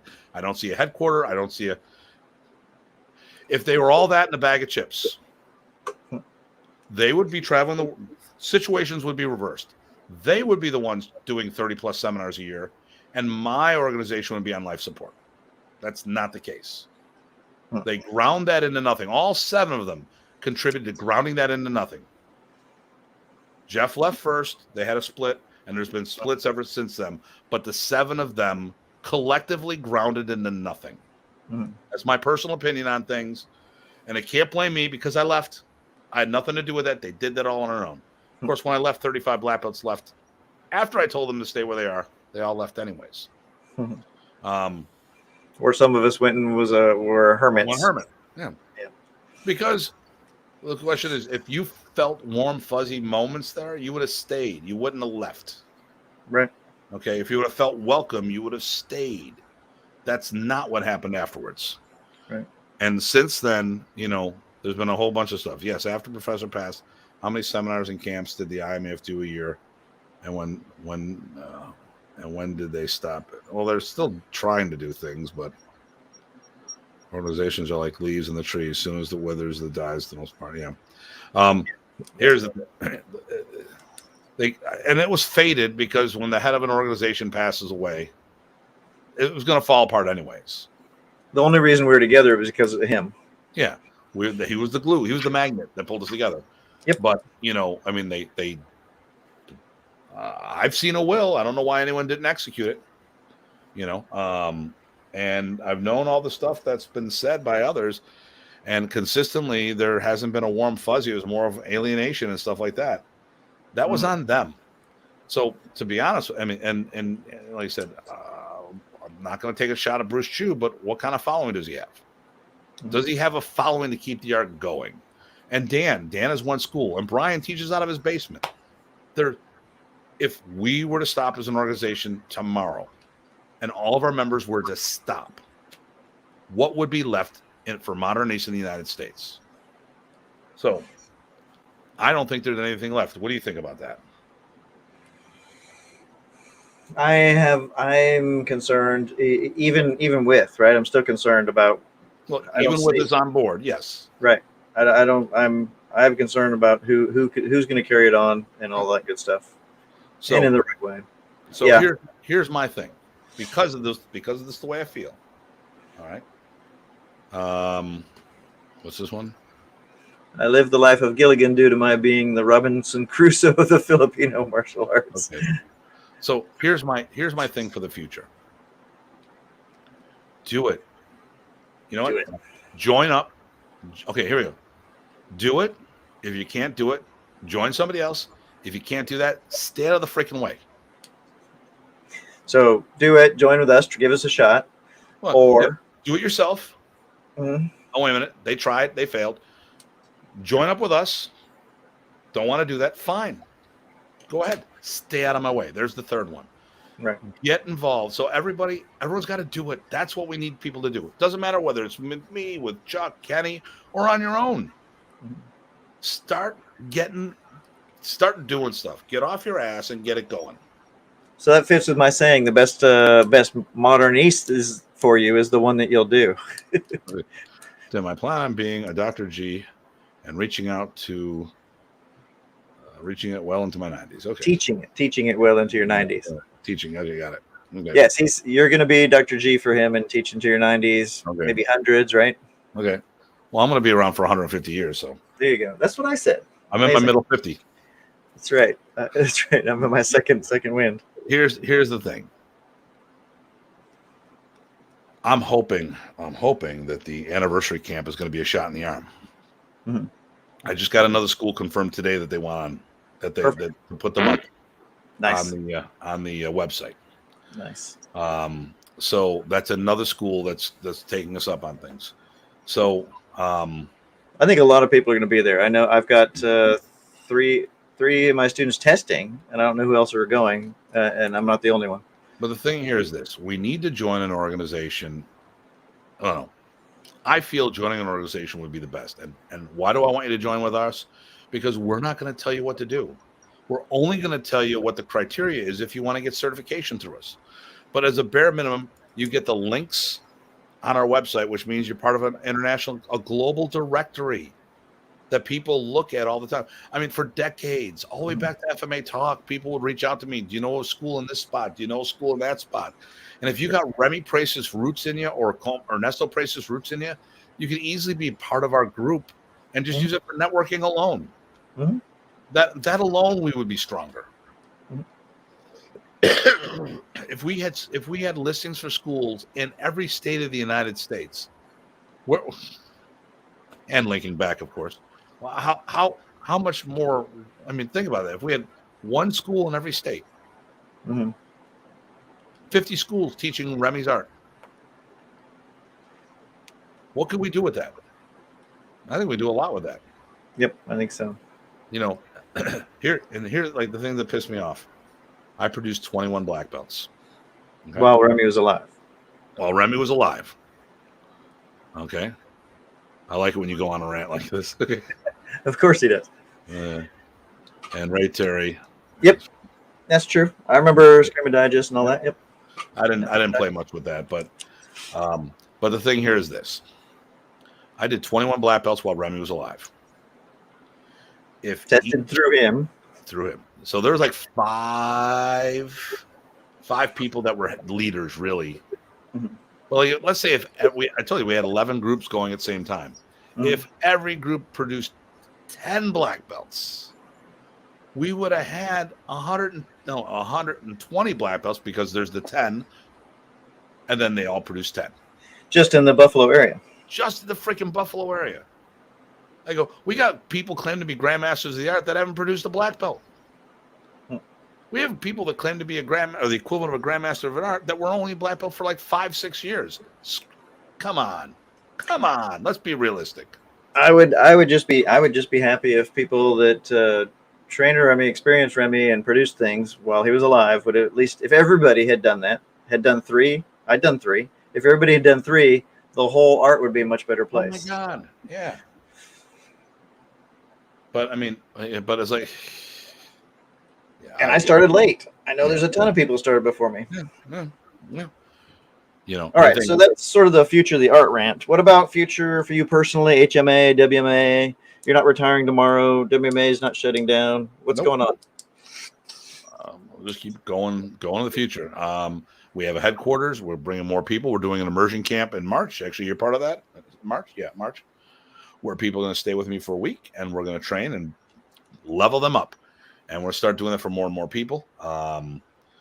We're doing an immersion series to get ready for people for the 65th anniversary of Modern East. We're doing the camp, and hopefully we can get 65 black belts or 65 levels of black belt promoted in the name of Modern East. I don't know. I don't think we're going to hit that goal, but I think we're going to give it a damn good try. Well, and you're not just doing it just to get the numbers. I think you said there's a reasonable expectation. If they're close enough to be reasonable, then try them, but not if they're not ready.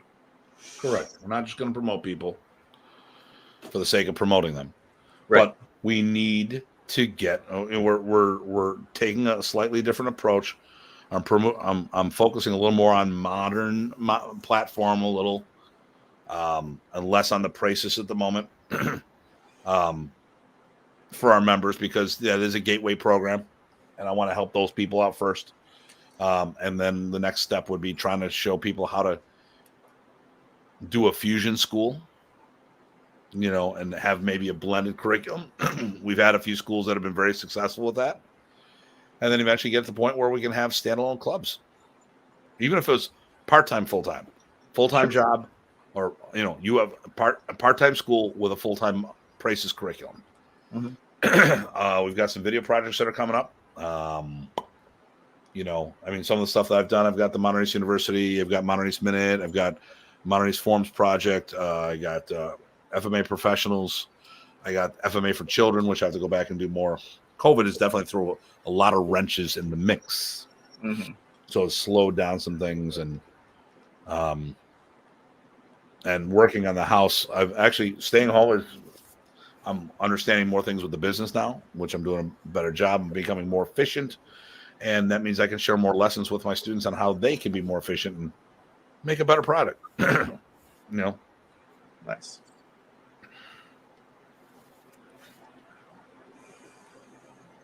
So do we cover everything? I had one question in there, but it doesn't really fit. Oh, hold on 1 second. I'm going to do my thing. What is my other thing? My other thing. Uh-oh.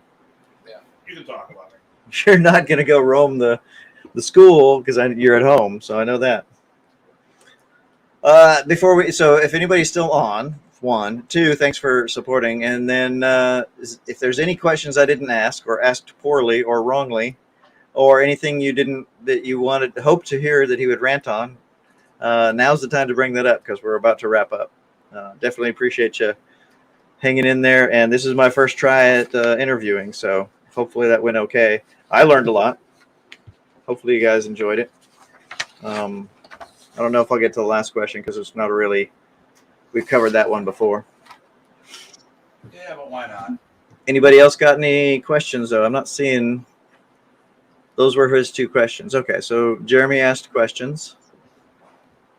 Now we have another Facebook user saying hello. So whoever you are, we cannot see you.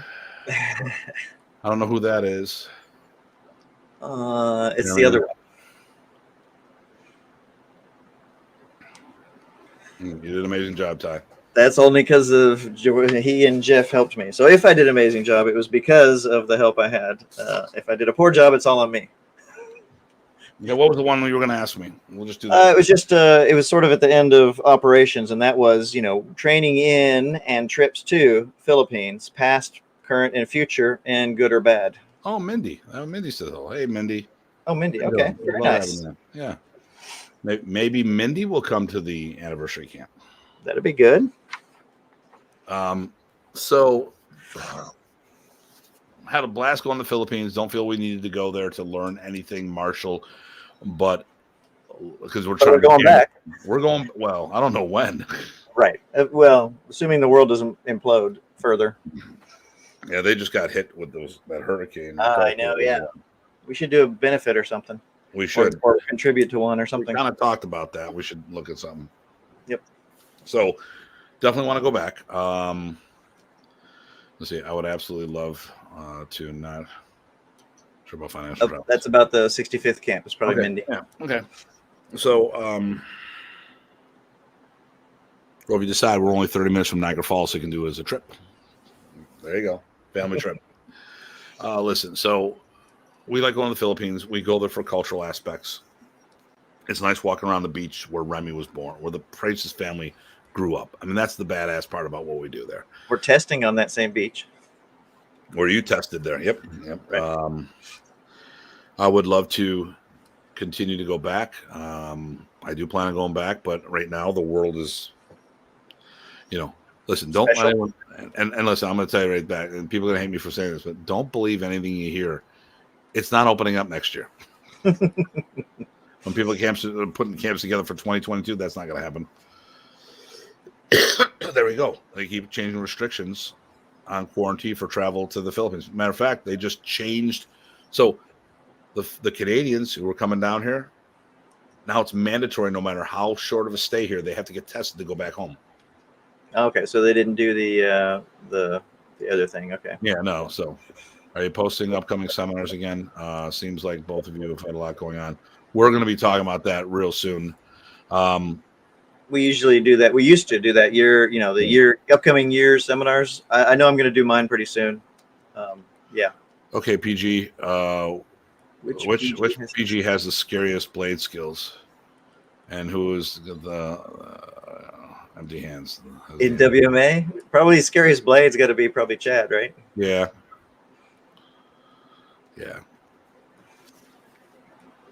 And empty hand, I'm going to say me, just because of what I do as far as PG goes, and then stick and sparring, I would say Craig. There you go. Yeah. Something like that. I think the best person at Pontoon right now is Craig. Yes. Okay. He's our best Pontoon player right now. Yes. Besides the Datu. I can say PGs, but you're also a PG, so yeah, the PGs. Yeah, if we're talking about the PGs, I'd say that. Right. Yeah. Blade is Craig. Blade and Ballistic. Chad, you mean? Yeah, or Chad. Chad will cut you and shoot you.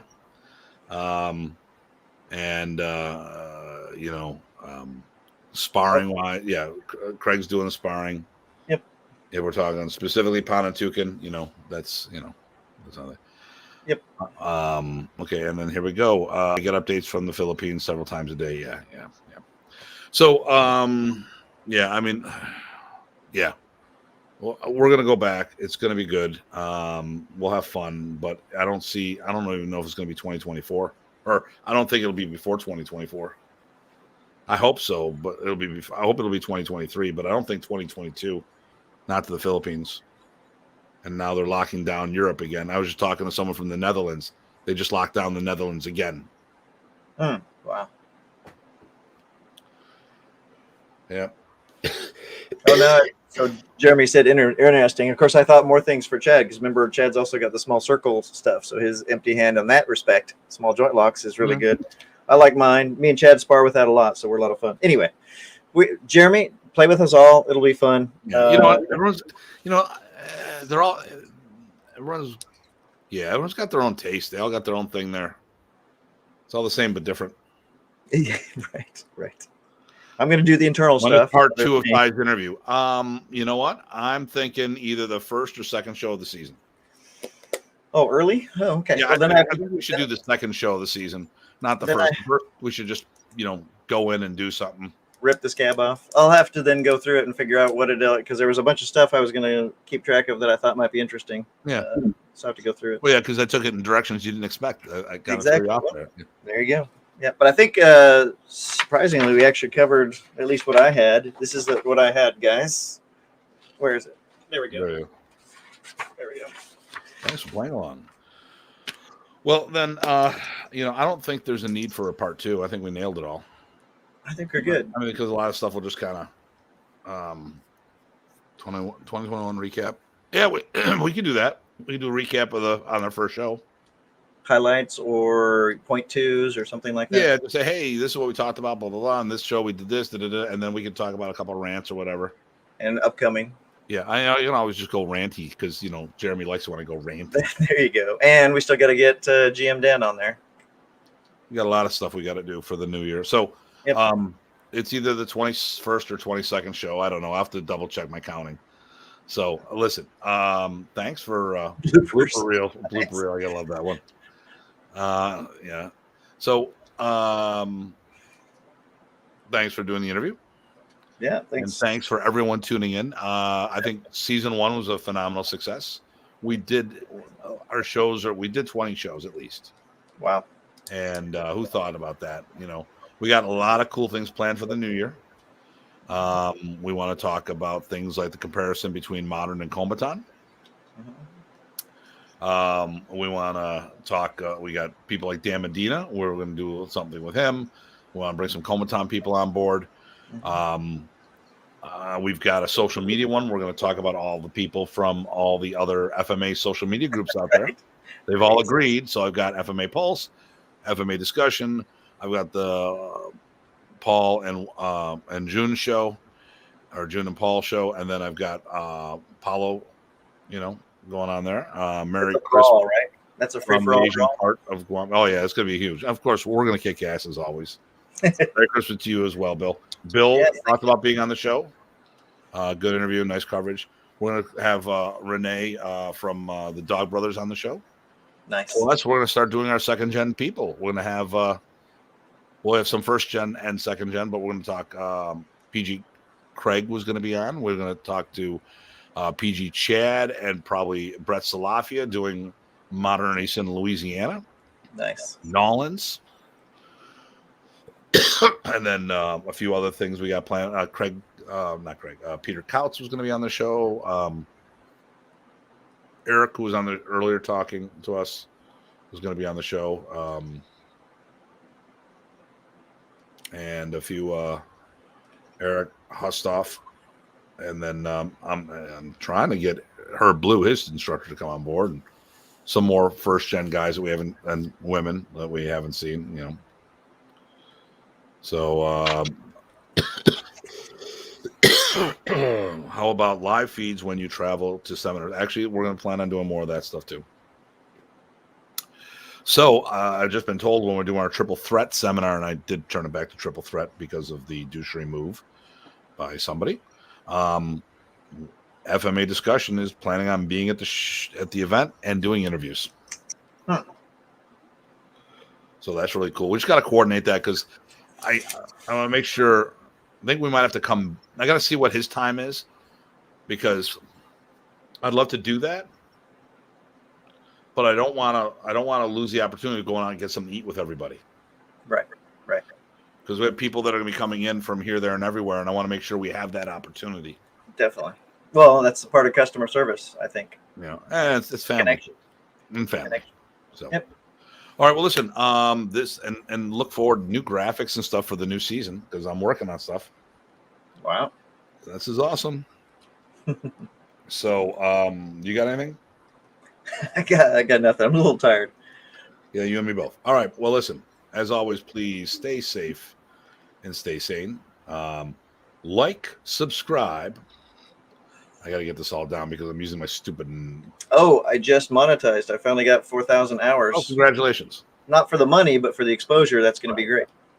So, like, subscribe, hit the notification button, share the videos wherever you feel appropriate. And as always, everybody, please stay safe and stay sane. This is Datu Tim and PG Ty saying, Merry Christmas, Happy New Year. Yeah, and looking forward to seeing you in the new year, everybody. So, Absolutely. And here we go.